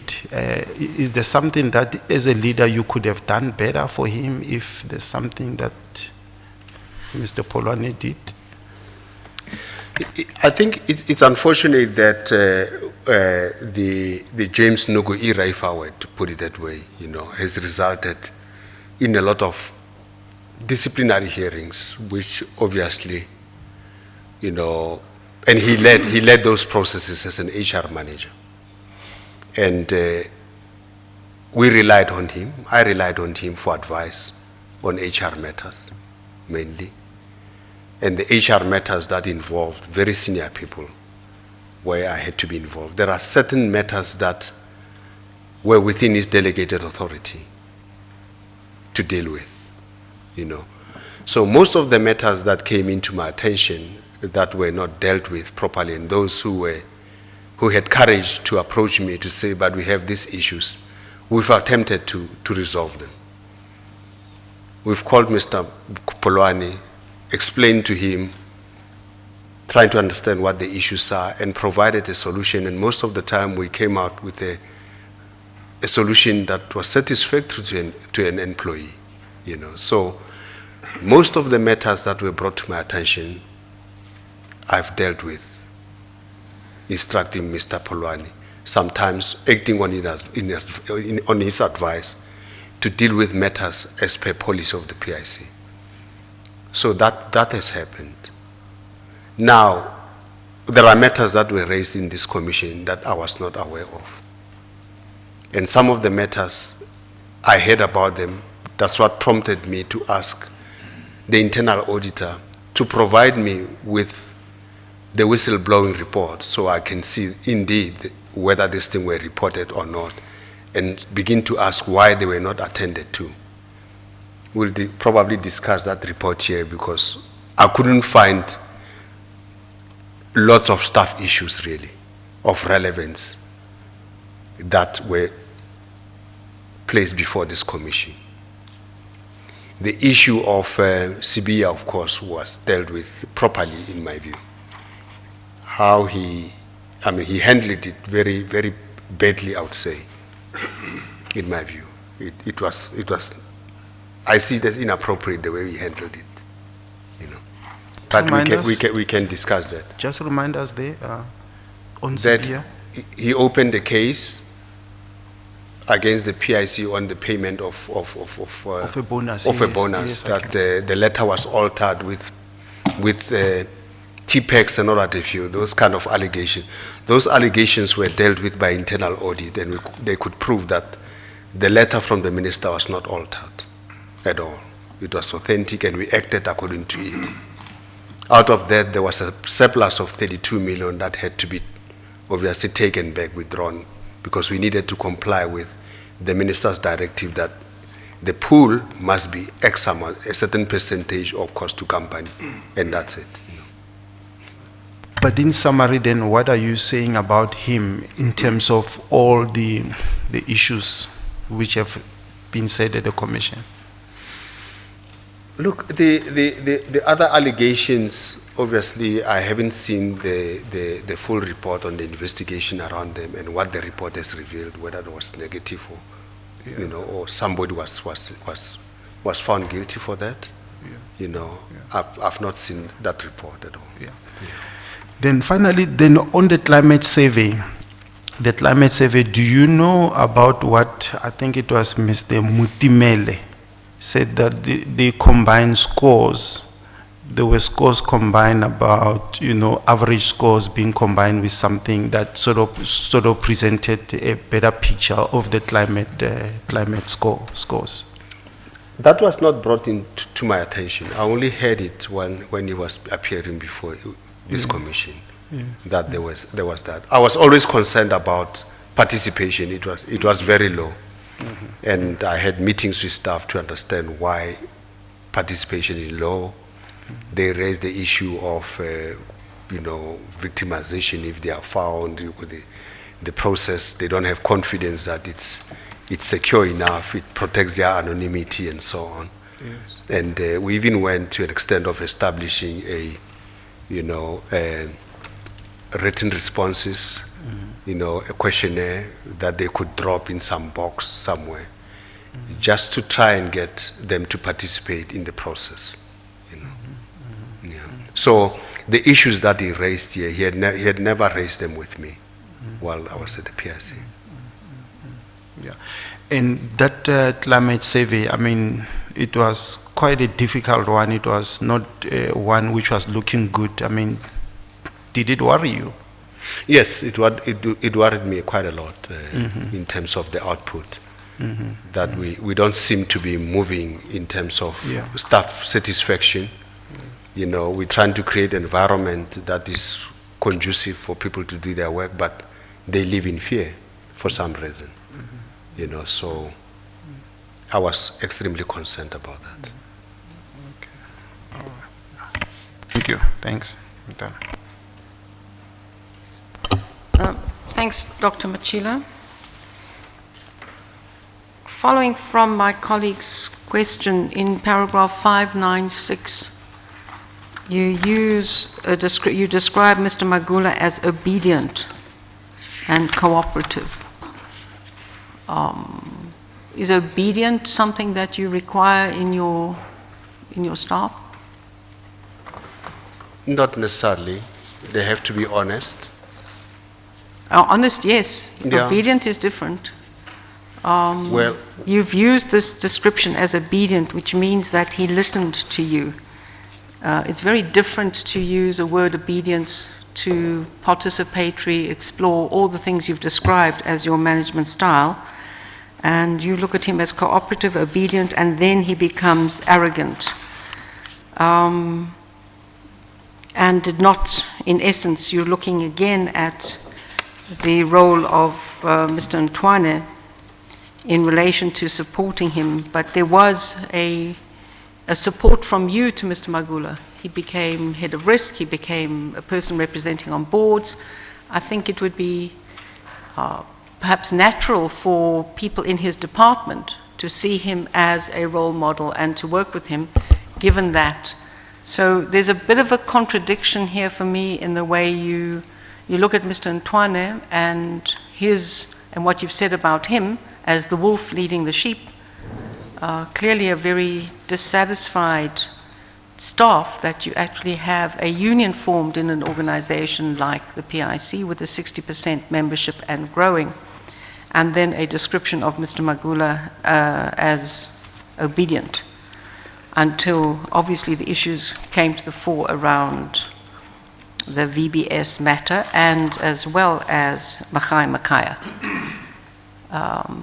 Do you see it as a process by which Mr. Magula developed in that way, or a misreading on your part as to how you understood Mr. Magula at the outset and what happened? How would you see that?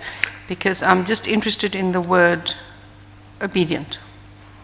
Commissioner, you are right in the description. This is, an observation over time, from where he came from to where he developed into, and the big changes that he underwent and became something else, that I never thought he would be. So he started as a fairly senior person, getting into a role of acting. In fact, we interacted with him even when he was an analyst in the ECBI, because they would present portfolio management, the transaction reports on risk and so on and so forth. That is the nature of the interaction with him at the lower level. And then later on he moved into risk and then became acting head of risk, and we worked quite closely together because I was seeing someone with potential that can lead the risk department, the technical expertise and understanding and those kind of things. So that obedience is coming from the level the young man that he was at that point. You know, very keen to learn, very keen to take instructions at that point as part of the learnings, versus now giving a responsibility to act in a position of that nature. Now there he needed a little bit of hand-holding, even though as acting, an acting position gives you authority to perform as if you are the permanent position. So, but he needed to still take, you know, advice from me so that he can In develop that into something circumstance, better. Mr. Magula told the Commission that his department was under-resourced, understaffed, that he had no powers to appoint people because that resided with you as the CEO, and that the PIC operated without a head of regulatory compliance, without a head of credit risk, both critical for transactional and risk assessments, especially in the unlisted space. Ms. Abrams, in her testimony, says that there was no reason not to have these appointments because there was a question that all vacant positions were budgeted for, so it was not a budget issue, it was the authorization and approvals which resulted in far too much work on some people, and she said all positions are budgeted for, the budget assumes full capacity, therefore funding for vacant positions is not the issue, which really was the need for approval from the CEO to proceed, and this was not forthcoming. She felt Mr. Magula was blocked from appointing additional team members while other departments were able to employ additional resources. And given the questions that were raised about the nature of leadership, she said she was aware of an atmosphere of tension and a sense that the CSO was under siege. If Magula received a call from the CEO, it resulted in seeing him panic. This instilled fear in me, she's talking about herself at that point, that when you were called from the 7th floor, you should be very afraid. Yeah. That is a person who you were recommending to be head of risk, and that is her assessment of the environment in which she was working in. Yeah. I'm not sure if it's her assessment, I mean, the truth versus reality. Well, it's not about whether truth so- versus reality, because that depends whose truth and whose reality. This is what she told the Commission. Yes, absolutely. And Commissioner, I'm saying Mr. Magula as an executive head, he had full authority to appoint staff through internal processes. We've done revision of the organization at some point and prioritized certain positions, and a lot of positions in risk were prioritized to be filled. But for some reason, Mr. Magula couldn't fill those positions. You know, Did you said earlier that you were hand-holding him and looking at how to ensure that he took the decisions that were required. Did you look at why there were that level of vacancies and why these appointments were not being filled? This is coming from both Ms. Abrams and Mr. Magula. So taking account of Mr. Magula's, what we know about him, it's not just from him, it's also from Ms. Abrams. What was your role in saying there's too many vacancies in this department? Commissioner, let me close the gap here. You know, Mr. Magula became the permanent acting head of, the permanent head of risk, the executive head of risk, with full responsibility. At that time, he didn't need much of my guidance because we knew that now he was able to run on his own and make decisions and, you know, recommend to me as opposed to me instructing him to do certain things, to perform certain things. So that changed. I handed over full authority to him to run the department. Positions were there, budgeted for, he was just supposed to fill them in. He didn't do so. What steps did you take with him, given your close working and the critical role of risk, as we've seen throughout our testimonies? What steps did you say, these are vacancies, why is it not being filled, what is happening here? Because it's part of your assessment of people who report to you. Are they fulfilling their roles and responsibilities as per agreed KPIs and everything else? We've asked several times why they are not filling the positions. And obviously, from 2017, there was a lot of confusion within the PIC. And that also affected the working relationship with Mr. Magula. it was becoming very strained at that point, that there are certain deliverables that he's not able to perform. You know, his conduct, his performance were all questionable to a point where we eventually instituted disciplinary process. Because in my view, he at some stage was failing to run the department as it's supposed to be run. Did you remove him from any of the boards he was sitting on because there was not the attention to his department?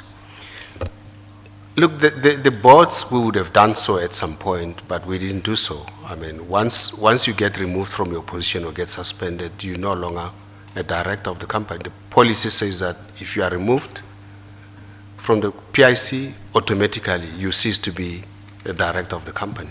Yeah, but you didn't start off there. You started off with the concern that the risk department was not fulfilling its role as it should, and therefore, in discussion with the head of risk, an executive head of risk, you say, why is that not happening? Are you sitting on board A, B, C, D? Let's take you off those boards so you concentrate on your department to get it to the level with the people and the attention and the time that's required. What measures did you take? Yeah. And then the second question I wanted to ask in relation to that is, did you, in terms of your own reporting to the board, do a report on what your concerns were about risk with Mr. Magula not performing the way he did? And then secondly, did you take to the board your concerns about the way in which senior personnel were having difficulty working with the CFO, and these are the measures you were taking, so your span of control considerably increased because people were reporting to you as distinct from reporting to the CFO?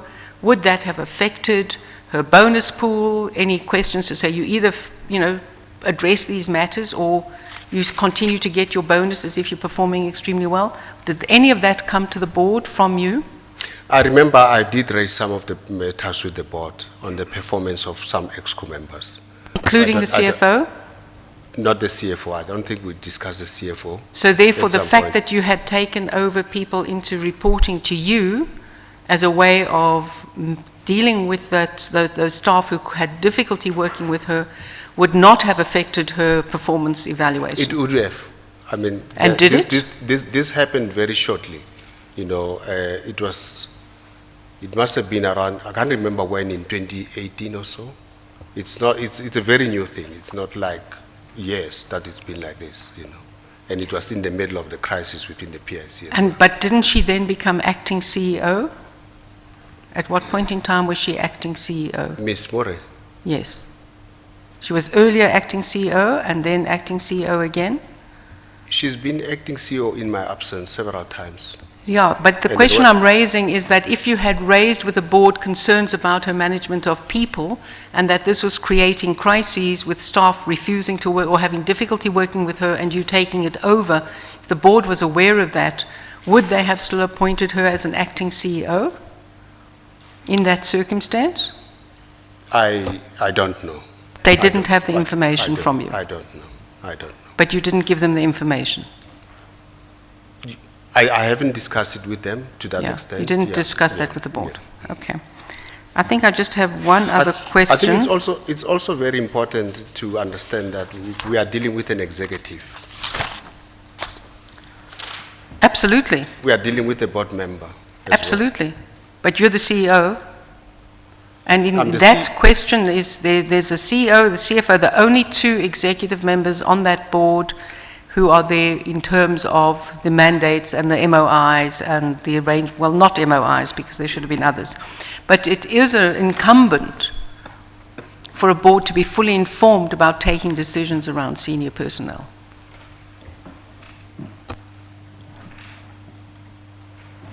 I'll accept that, Commissioner. Just one other question. In 613, you talk about sheep electing a wolf. What is your view of the establishment of the union in the PIC? Commissioner, my view is that it's fine. I don't think there's a problem if staff are going to organize themselves in the manner that they did in response to the kind of treatment that they've gone through in order to address their problems.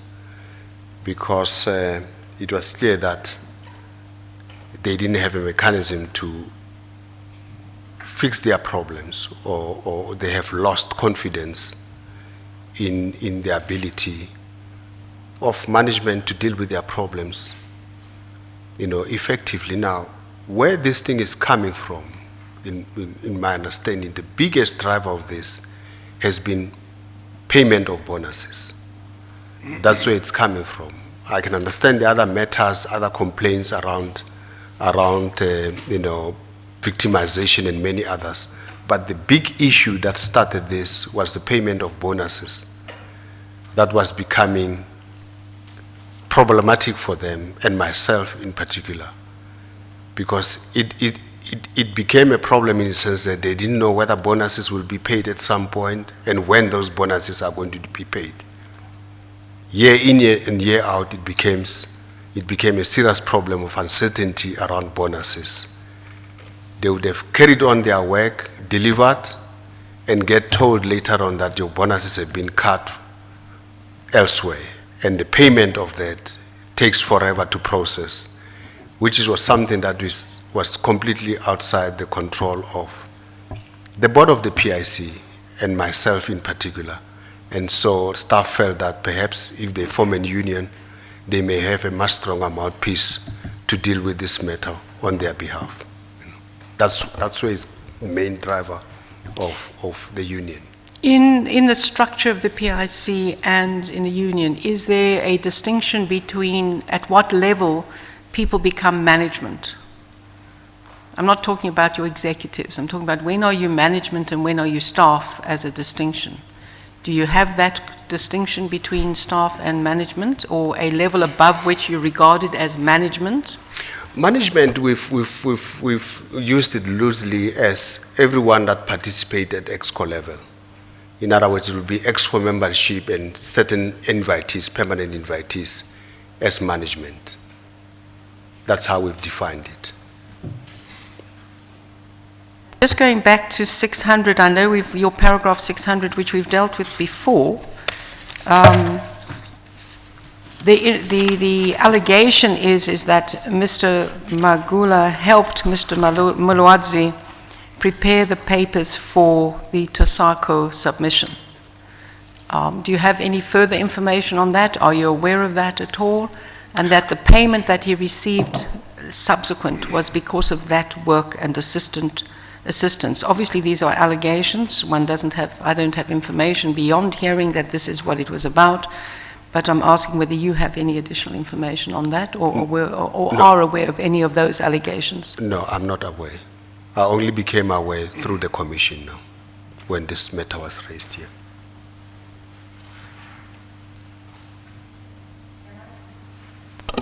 Again, just as a final question, perhaps paragraph 611. I think that in the middle of the paragraph, the undeniable fact is that the PIC has been extremely successful under my stewardship. However one chooses to describe my style of leadership.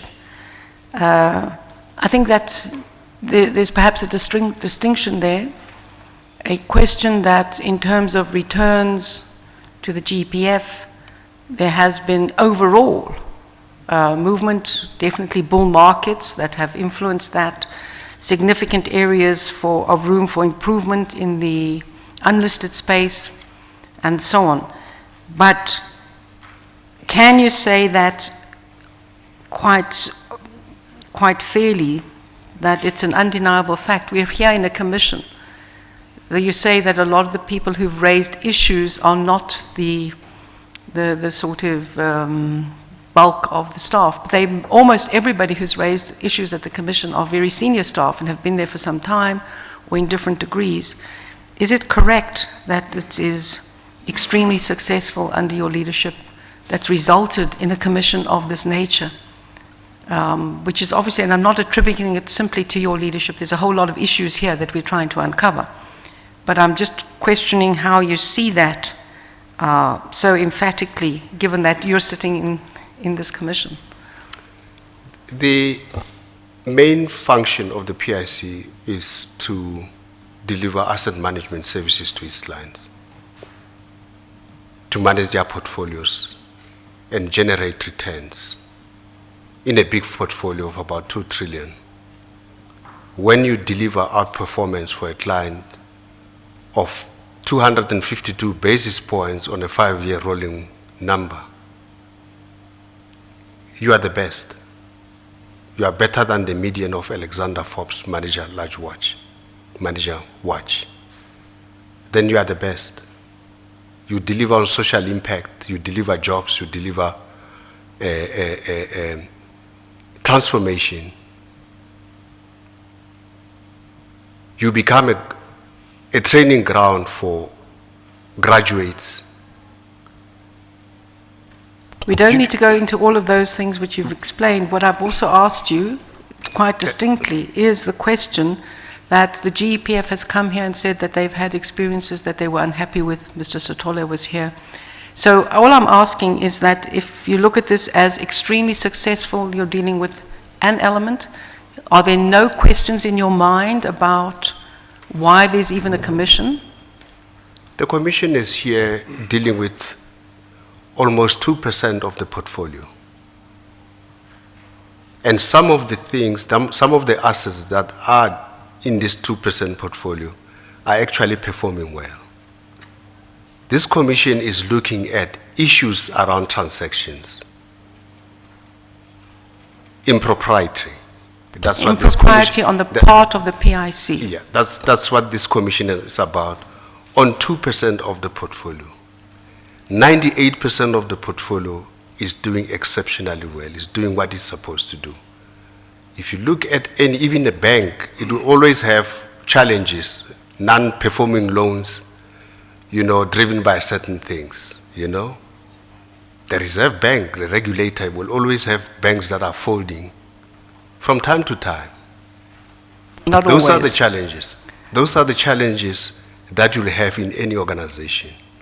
Absolutely. Now I'm saying extremely because 98% of the portfolio doing well cannot be anything other than extremely good performance. And this commission, I'm not undermining the work because it's designed to improve on the workings of the PIC.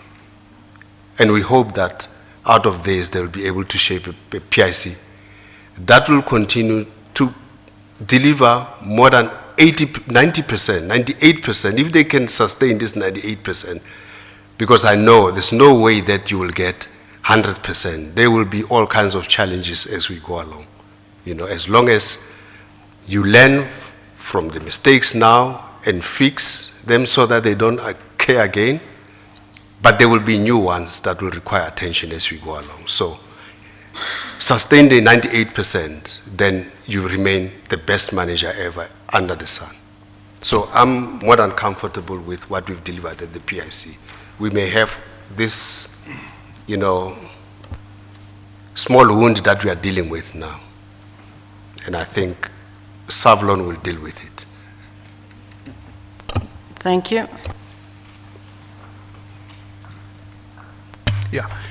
Just in terms of, I thought I wanted to ask this later, but it has come up. Just if you could gross up that 2%, I tried to put it together too, just if you could tell us how you calculated that 2%. I think, for example, quickly, I said Steinhoff, probably around 9.5 billion. Yep. Tosako Ascendis, another 3 billion, gives you like 14. Erin, 5 billion or so. SNS, about 1 billion. What else? You got 4. Steinhoff, The big ones. Erin, Yeah. SNS, yeah? Yeah, the big ones. I think Ecobank, the number, Ecobank. Ecobank is another 4 billion or so, I think. We are now on about, if I can say, 22 billion or so, somewhere there. 22 billion So divided far. by 2 trillion will give you probably less than 2%, 0.01%. And then what about IO and You can add all of that. Independent, yeah. You can add them all. You Yeah. can add them. You're not going to exceed probably 30 billion at best. Okay. Divide by 2 trillion. All right, so you That's are saying it's around 30 to 40 billion rands, is that what you're saying? roughly, that should be Somewhere there. around there.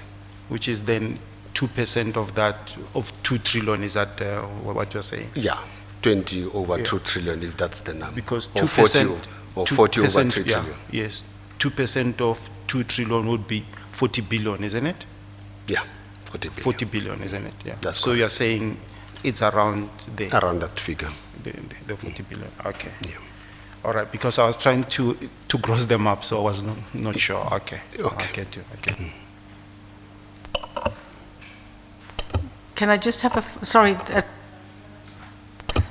I just, I'm not sure that's the way I would look at it. I think there are 38 transactions that have been drawn to our attention. We're handling those that our resources enable in terms of time and resource. And it's about the impropriety, not simply the percentage of the issue. So to simply say you can add them up and gross them up to this amount, 40 billion is real money. It's not small money, it's not rounding figures, it's real money. But the issue here is actually the impropriety. That's what we are looking at. So I think it's a little bit inappropriate, and I'm not asking you for a response, it's a comment from my side, to say if we gross it up, it only comes to 40 billion. The issue is the money is material, but it is about the impropriety, which is what we're looking at. We're not saying we haven't found, we are listening to the evidence presented at this point in time. There's no findings yet, there's no decisions yet, there's no question of saying this is our view on it. We're trying to understand what that was about, and I think that just within that grossing up, it's not about reflecting listed and unlisted and properties. This is mainly in the unlisted space, and obviously there are very real mandate issues for the PIC and the GEPF that we are considering when we are looking at these matters. So I think that I would not agree with, I think your response is a little dismissive of the issue. Commissioner, I'm looking at this from portfolio perspective. How an asset manager how an asset manager's performance is assessed. Then impropriety becomes a very significant factor, irrespective of the amounts. So I don't think this should be a dialogue. I've asked you a couple of questions, you've responded. I've tried to give a perspective to say that this is about impropriety, not simply amounts, and that we are listening very carefully to all the evidence presented here. We have no findings at this point in time. We have no views on it. We're just exploring what has come before the Commission. Yeah. I think this was prompted by the fact that I'm saying the organization has performed well. That's the argument, and we don't seem to find each other there, but it's fine. Can I just ask you, perhaps can't we look at separating the two and say, in terms of portfolio performance, you could have something and say you are beating the market and all that. Which one can agree with, roughly, because asset management is about making wins and making losses. Yeah. But overall, if you are performing well, generally that would be fine, isn't it? That will be fine. Yes, and then there's a side of improprieties, which is a separate matter, because they were trying to find what were the issues within the processes and all that. Would that be correct way to sort of look at it? No, I don't Look, I don't have a problem with that, quite frankly. As I said, and if this commission's work is going to help in making the PIC even more strong and sustain the 98% that I spoke about now, it's welcome. So that's the angle at which I'm looking at. And I'm not saying these issues of impropriety should not be looked at. Sure. I welcome that. They are quite important. Exactly. But I don't want them to cloud the fact that the PIC has delivered on returns. The GPF found it very hard to say that we've done well for them.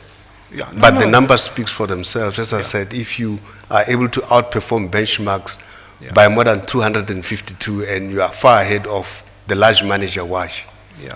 then you are the best. No, look, the GPF, the actuary, they did say the performance is generally well, but from our point of view, the processes and are quite important too. Very important. Yeah. Very important. Okay. All right. I think we should simply be reminded that we've got terms of reference that we've got to make findings on, and then in the end make some recommendations to the President. What happens thereafter, that's in the hands of the President. Anyway, there's something that I needed to ask you, 595, because I've said this repeatedly, that I know nothing about investments. You say there that Mr. Magula failed to perform his fiduciary duties to VBS, and by so doing failed to protect the PIC's investment in VBS. Can you just clear my mind? What was he supposed to do? What was he expected? So, do Commissioner, sitting on the board of VBS and what we know about what happened there, the fact that the bank collapsed and the PIC has an exposure in the bank and lost all its investment in the bank. So it's both ways, that acting as a fiduciary to make sure that the bank does what it's supposed to do, safeguard the depositors and the business of a bank in general, that is able to perform its function, providing the safe banking services as it's supposed to be as a company or as a bank. He sits on the board to ensure that that happens. But at the same time, the PIC has put money in there on the basis that it has one of their own to ensure that value is created and the investment makes sense. So it's both ways. Failing to perform those fiduciary duties to protect the bank has resulted in PIC losing money. That is the... As part of that board, so one could then say, I'm talking about VBS now, Yes. as part of the board of VBS, which means that the board, the entire board in VBS failed VBS. Am I right? That's correct. That's correct, Commissioner.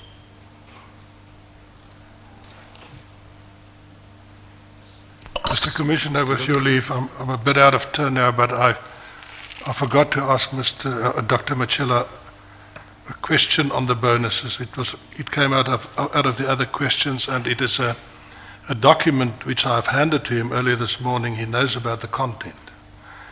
And I think it's important just for him to answer it for the benefit of the employees of the PIC, who's very upset about these short-term, long-term incentives, etc. I don't think it's out of line, because Dr. Matjila mentioned the bonus issue in his answers. Yes. Dr. Matjila, I raised it with you this morning that it is stated in this email to me that during the 2016-17 audit, the Auditor General raised a finding relating to an STI provision of about 32 million, which was raised but was never reversed after bonuses had been paid. The finding was later cleared based on a response that Ms. More provided to the auditors. The response included the following statement, and I quote, excuse me, "We have a legal obligation to employees to make payment as per the approved remuneration policy, as the only formal letter that was provided by the shareholder as an instruction is the payment of executives and senior management's remuneration and not that of the entire staff. The Auditor General can provide you with a detailed response." Contrary to the statement, Ms. Mori requested for the provision to be reversed after the finding was cleared, and this money was never paid to PIC employees. Now, a similar situation arose in 2018-19 financial year. A similar explanation was given by the financial department, and it says that Ms. More claimed during a staff meeting that the National Treasury instruction includes everyone, all staff. However, in a response to the Auditor General, she explicitly states that the instruction is mainly for EXCO and senior management. And they want a response to that. Can you please assist the Commissioner, Dr. Matjila? I will try, Commissioner. I think in 1617, the minister wrote to us, basically instructing the board to limit the bonus payment to a percentage of cost to company. And in addition to that, that he will want to approve the long-term and short-term incentive payments to executives in particular, and I think senior staff as well, senior management, those whose name appear in the annual report as part of reporting on remuneration. That's basically the nature of the letter. Now, the board of the PIC had done a calculation and approved a pool to be paid that year in line with the remuneration policy of the PIC. There was a number that they approved as an allocation for short-term incentive schemes and long-term incentive schemes for the entire staff, including the executives. And then wrote to the minister to say, this is what you want to pay. And so that letter was simply saying, as a shareholder, I want you to approve this amount, which unfortunately was 32 million less than what was approved by the board. And in compliance with the minister's directive, the PIC only paid the 34% of the CTC. In other words, 32 million less than what was supposed to be paid in terms of the remuneration policy. And my understanding that this 32 million was then reversed back into the finances of the PIC, into the balance sheet. That is my understanding of what happened. So the view of the staff that they're entitled to this money, is it correct or incorrect? My understanding is that it's incorrect because the minister has put a limit on the amount that can be paid for the entire staff. I think they need to be understanding that he puts a limit on the total amount to be paid in bonuses, and further says that any amounts that will be paid to executives and senior management, he wants to approve.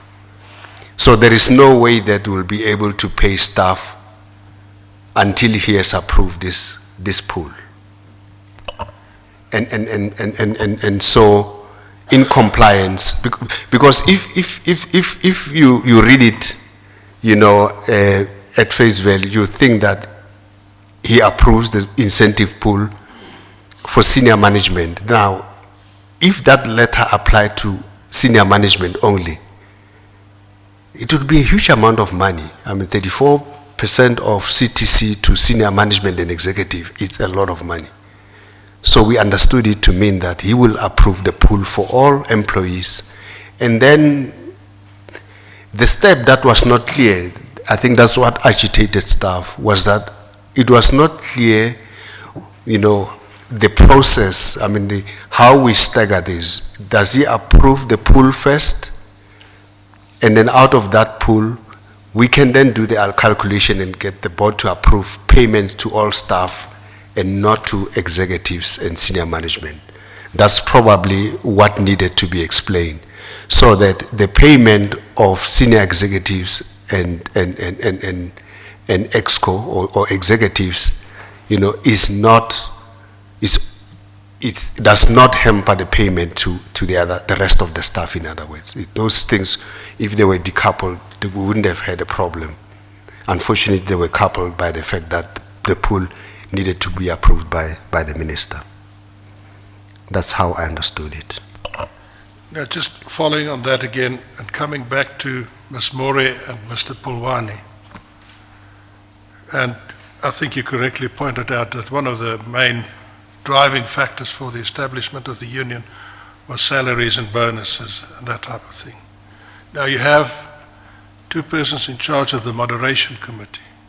Ms. More, who we know by now has a problem with staff, and Pulwani, who's considered to be the hatchet man or the terminator.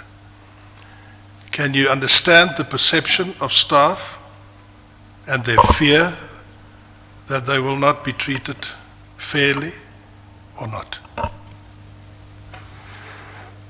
I think I can understand that. It's probably fair to say that they have a point. But I must correct one thing here, that the moderation committee is actually EXCO members. And I was not the member of the moderation committee, so that I can deal with grievances posed. So my understanding was that the moderation committee has always been EXCO and senior staff members who have a number of people reporting to them. Thank you, Mr. Commissioner.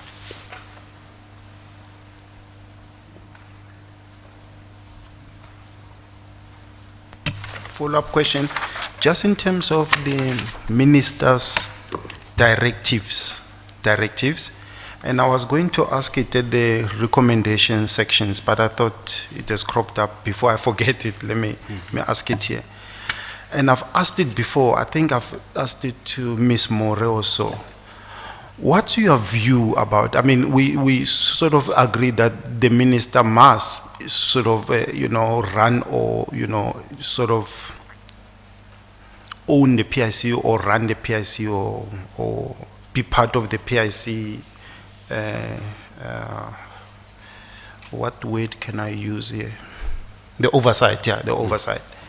But in terms of directives, do you think there should be something done about it, or do you think the way the Act is structured, that's correct and all that? I mean, the issue of bonuses and that directive brings some big issues there. So broadly, I mean, what do you think about that area? Commissioner, I always want to draw parallel with the private sector, with the role of shareholders versus the board of the company, insofar as HR issues are concerned. The shareholders in the listed companies approve the remuneration policy of the organization on recommendation of the board to say, shareholders, can you approve this remuneration, and this is the incentive scheme. If they want to be even more transparent, they do show how incentives are calculated and so on and so forth. And once shareholders approve that, the implementation is left to the board so that they can then implement in line with the parameters in the policy that they have approved. So I would have thought that the same kind of approach could be adopted in the case of the PIC as well. That the minister approves the remuneration policy in line with the corporate plan, and then leaves the implementation to the board. That will be the easiest and the most elegant way of dealing with this kind of matters, and allow the shareholder not to get involved in HR matters, in other words, of the organization. And this issue, this REMCO issue, is this the only issue that would be affected by directives, or there could be other the issues? Other issues? There are other directives. For example, there would be a directive dealing with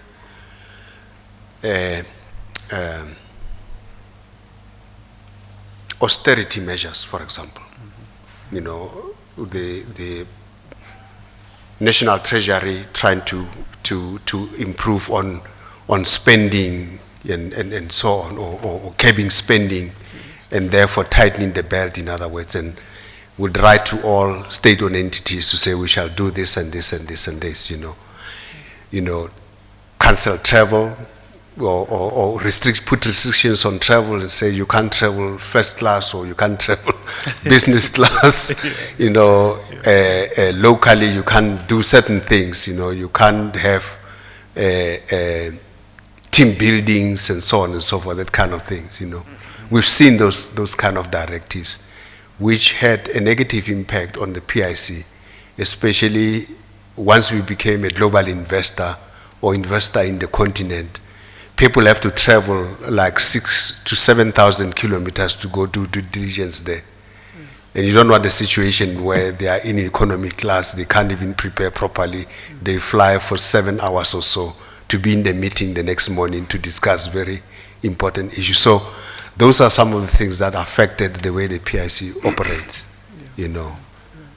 although they will say you can motivate for exceptions, which is normally quite tedious to get approval for at times, So those directives are welcome, if they help with, they don't impose unnecessary inefficiencies on the organization, like the PIC, or making it difficult for the PIC to perform its function effectively.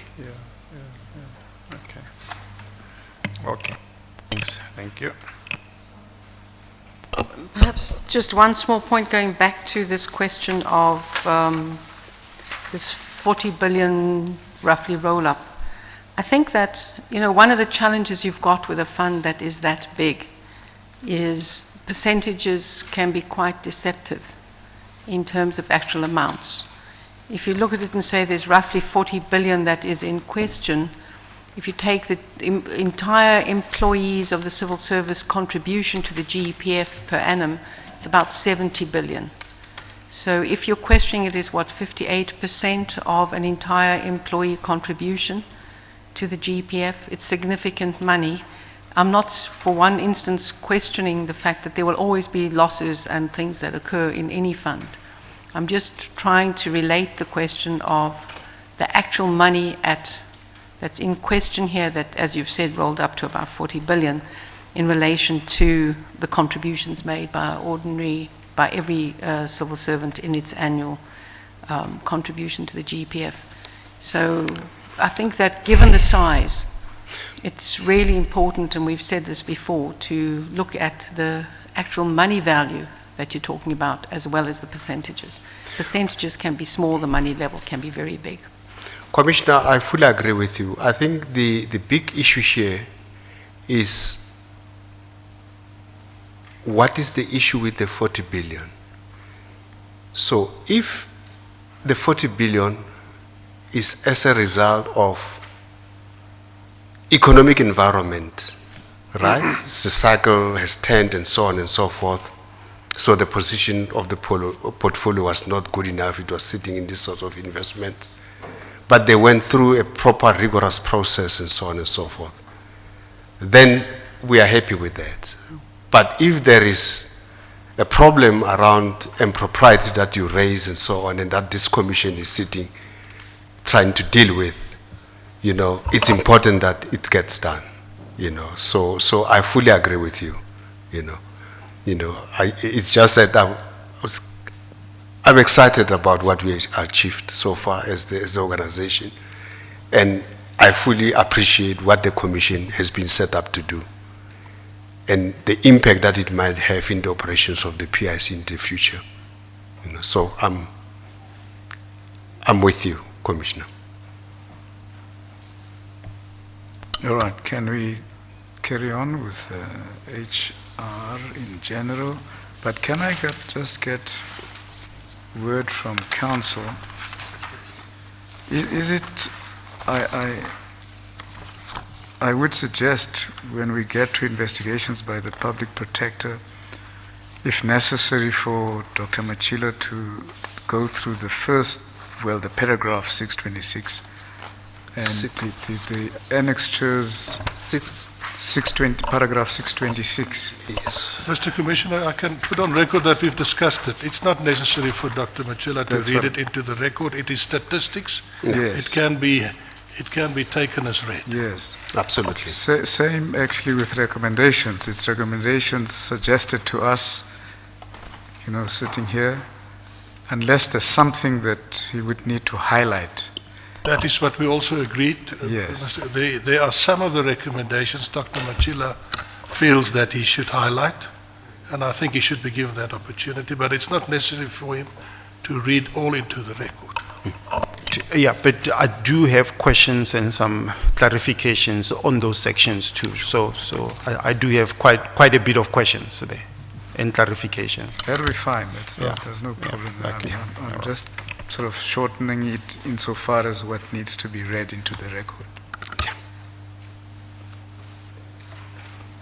Thank you, Mr. Commissioner.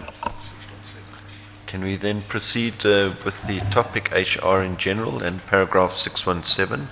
Dr. Matjila? Thanks, Commissioner. The PIC had roughly 372 employees in the financial year ended the 31st of March 2018. There are about 12 employees who have made statement to this commission raising various complaints of victimization, nepotism, unfair dismissal, and sideline from promotions. These are a small group of employees that have been subject of disciplinary processes or affected by some investigation. I believe a fair process has been carried out in line with the disciplinary policy of the PIC. There are others who were courageous to approach me with their problems. I have done all within my powers to resolve their problems. I have called many staff meetings where I implored employees to alert me of their work challenges. The reluctance to participate in the climate survey of 2017 caused me grave concern, and I gave them all my cell number and established a suggestion box as a means of allowing them to talk to me. I'm glad some came out. Their testimonies to this commission was heartbreaking, more so that these atrocities are committed by people who are charged with the responsibility of ensuring, or alleged atrocities are committed by people who are charged with the responsibility of ensuring that the adherence to the PIC values. I had started breakfast meeting with groups of employees to have a closer interaction with them. The first such breakfast meeting took place around August. I think Mr. Mutimele would have given us the time. After guaranteeing them confidentiality, they opened up in that meeting. It became clear that some senior managers are not living the PIC value as expected. This has caused the PIC a lot of strain. It has become very clear to me from the testimony of employees represented by the union and Mr. Diamond Mutimele that a lot of information that HR had received from unhappy employees did not reach the office of the CEO. I only received information from employees that were courageous to do so. In an attempt to get to the bottom of this, I requested the head of internal audit, Mr. Nemagovani, to provide me with a full whistleblower's report attached as Annexure DD76. There was nothing on staff matters. I was not satisfied with this report as the undercurrents pointed towards a distressed environment. There can be no doubt that the PIC has been successful and well run to date despite these challenges. The numbers speak for themselves. This is due to the efforts of these employees who I believe are committed to the vision and mission of the PIC and subscribe to the values of the PIC. I strongly believe that the PIC had a good HR policies, but the processes and system to give effect to these policies were compromised by the leadership that was responsible to lead the implementation. Naturally, nothing is ever perfect, and there will always be a slip sometimes, but not to this extent. Should I approach you? Yes, Mr. Lubbe. Thank you. Mr. Commissioner, I think what Dr. Matjila has stated here is a correct summary of what was stated by witnesses in this commission. It's not a nice environment to work at. And not all the employees had the courage to come forward and speak to Dr. Matjila. They had not the courage to fill in even a survey electronically or put it in a box. So I have no further questions on this topic. In paragraph 621, you say that they did the information that HR had received did not reach the office of the CEO, but HR reported to the CFO. Is that correct? Yes, Commissioner. So did any of these issues get raised with the CFO? And were you advised by the CFO of any of the issues that were drawn to her attention? Or was it that there were no issues raised with the CFO given what we've heard about the relationships and the tensions there? Commissioner, it's clear that there were lots of issues that were raised were by HR or by staff to HR, and whether they came via the office of the CFO or they should have, or HR itself, the fact of the matter is they never reached the office of the CEO. They were never brought to my attention. I'm accepting that. so- I'm just trying to understand whether you're aware subsequently whether any of these very critical HR issues were raised with the CFO, or in fact, if they were not getting resolved, whether the head of HR in a board meeting or an executive meeting raised any of these issues to say, look, we have these concerns. No. Because there seems to have been a gap in that. Commissioner, they were never raised. That's why we couldn't attend to them, and we had them in this commission when various staff members, made their statements, including the reps of the union. Thank you. Two questions here. Just in terms of these reports, do you think that, there was somebody or some people who were sort of hiding some kind of reports from you? I have no idea, The HR because as I said, I mean, we had most of the issues in this commission here, demanding the whistleblower report was a way of trying to see if indeed staff have laid complaints, and you can see the report that it's got nothing on staff. It's a lot of other things except staff issues. It's only one of Mutimele, of Sibia, which was then resolved, was then dealt with properly, I believe. So what happened then? Did you investigate to find some reports, the HR reports? This was basically at the tail end of my stay at the PIC. Yes, I never got a chance to get to the Never bottom got a of chance. All right. And then 622, I think the second line, I strongly believe that the PIC had good HR policies, but the processes, whatever, they were compromised. Can you expand further there, please? I think although I guess my colleagues were able to demonstrate that, for example, the balanced scorecard process is a secure process. It can't be manipulated. Yes. But it appears as if staffs were concerned that, this process has got weaknesses in them, that certain things can be changed quite easily. So that's one area. And there's always been concern about issues of promotion, complaint around promotions, adjustment of remuneration. Those issues, I'm saying the policy is clear how they should be done, But if staff is raising issues, then there may be places where they were not done to the satisfaction of employees, in other words. So do you then give credence to, people saying there were problems there with promotions and balanced scorecard processes? And I would love to see evidence to that effect, to say indeed these are instances where there were problems. Yeah. I haven't seen those clearly, except for cases that I know at senior level. I mean, we spoke about Ntu and we spoke about Petrodeca. There was a lengthy discussion around Robina Solomon's absorption into a higher position that didn't sit well, with other people. I'm hoping that the issue of Katlaho Lebata has been buried. The fact that he's not my son, he's at that position on merit.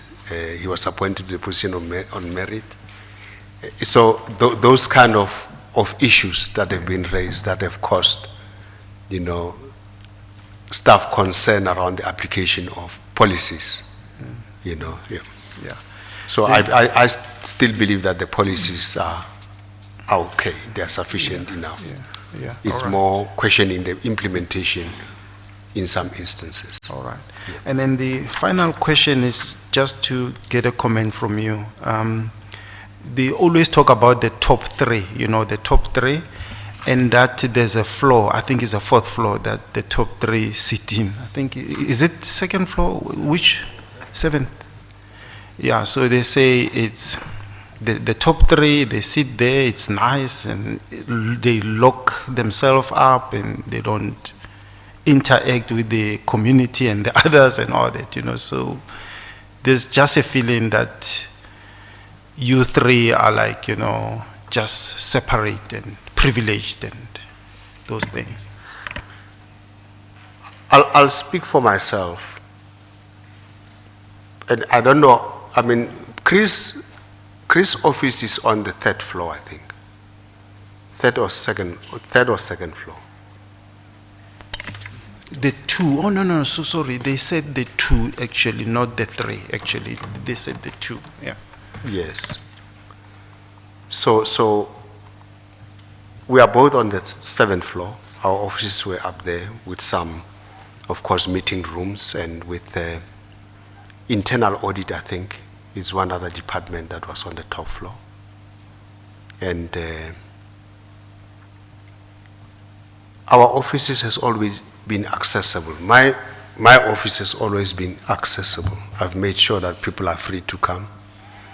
And there's been a lot of traffic. We'd sit and discuss things on a regular basis. And I've always made an effort that once in a while I would visit the workstation of all employees.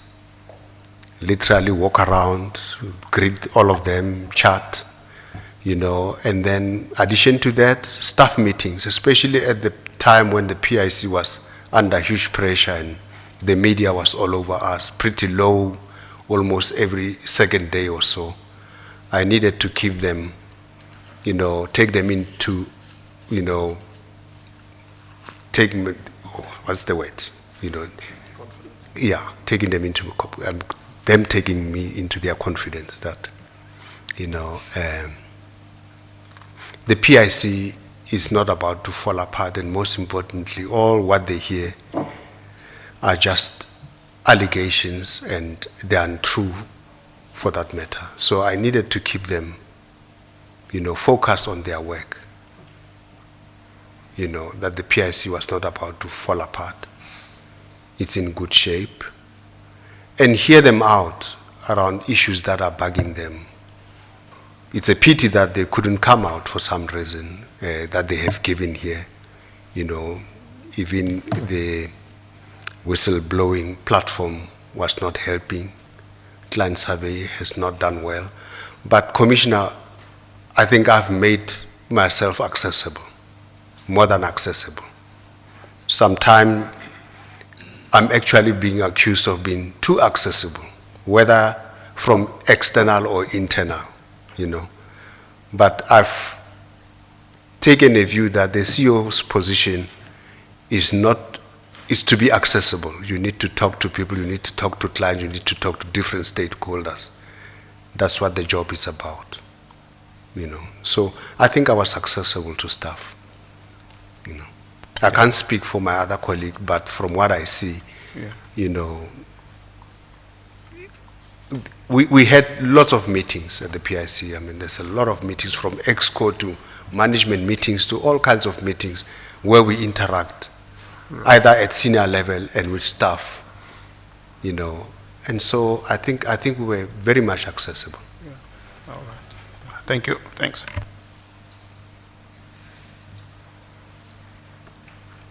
Suggestions? Do we break now, or do we go on to responses to some witnesses and break thereafter? Mr. Commissioner, I think in all fairness to the witness, perhaps it's an opportune moment to take the lunch adjournment. We'll adjourn until 2 o'clock.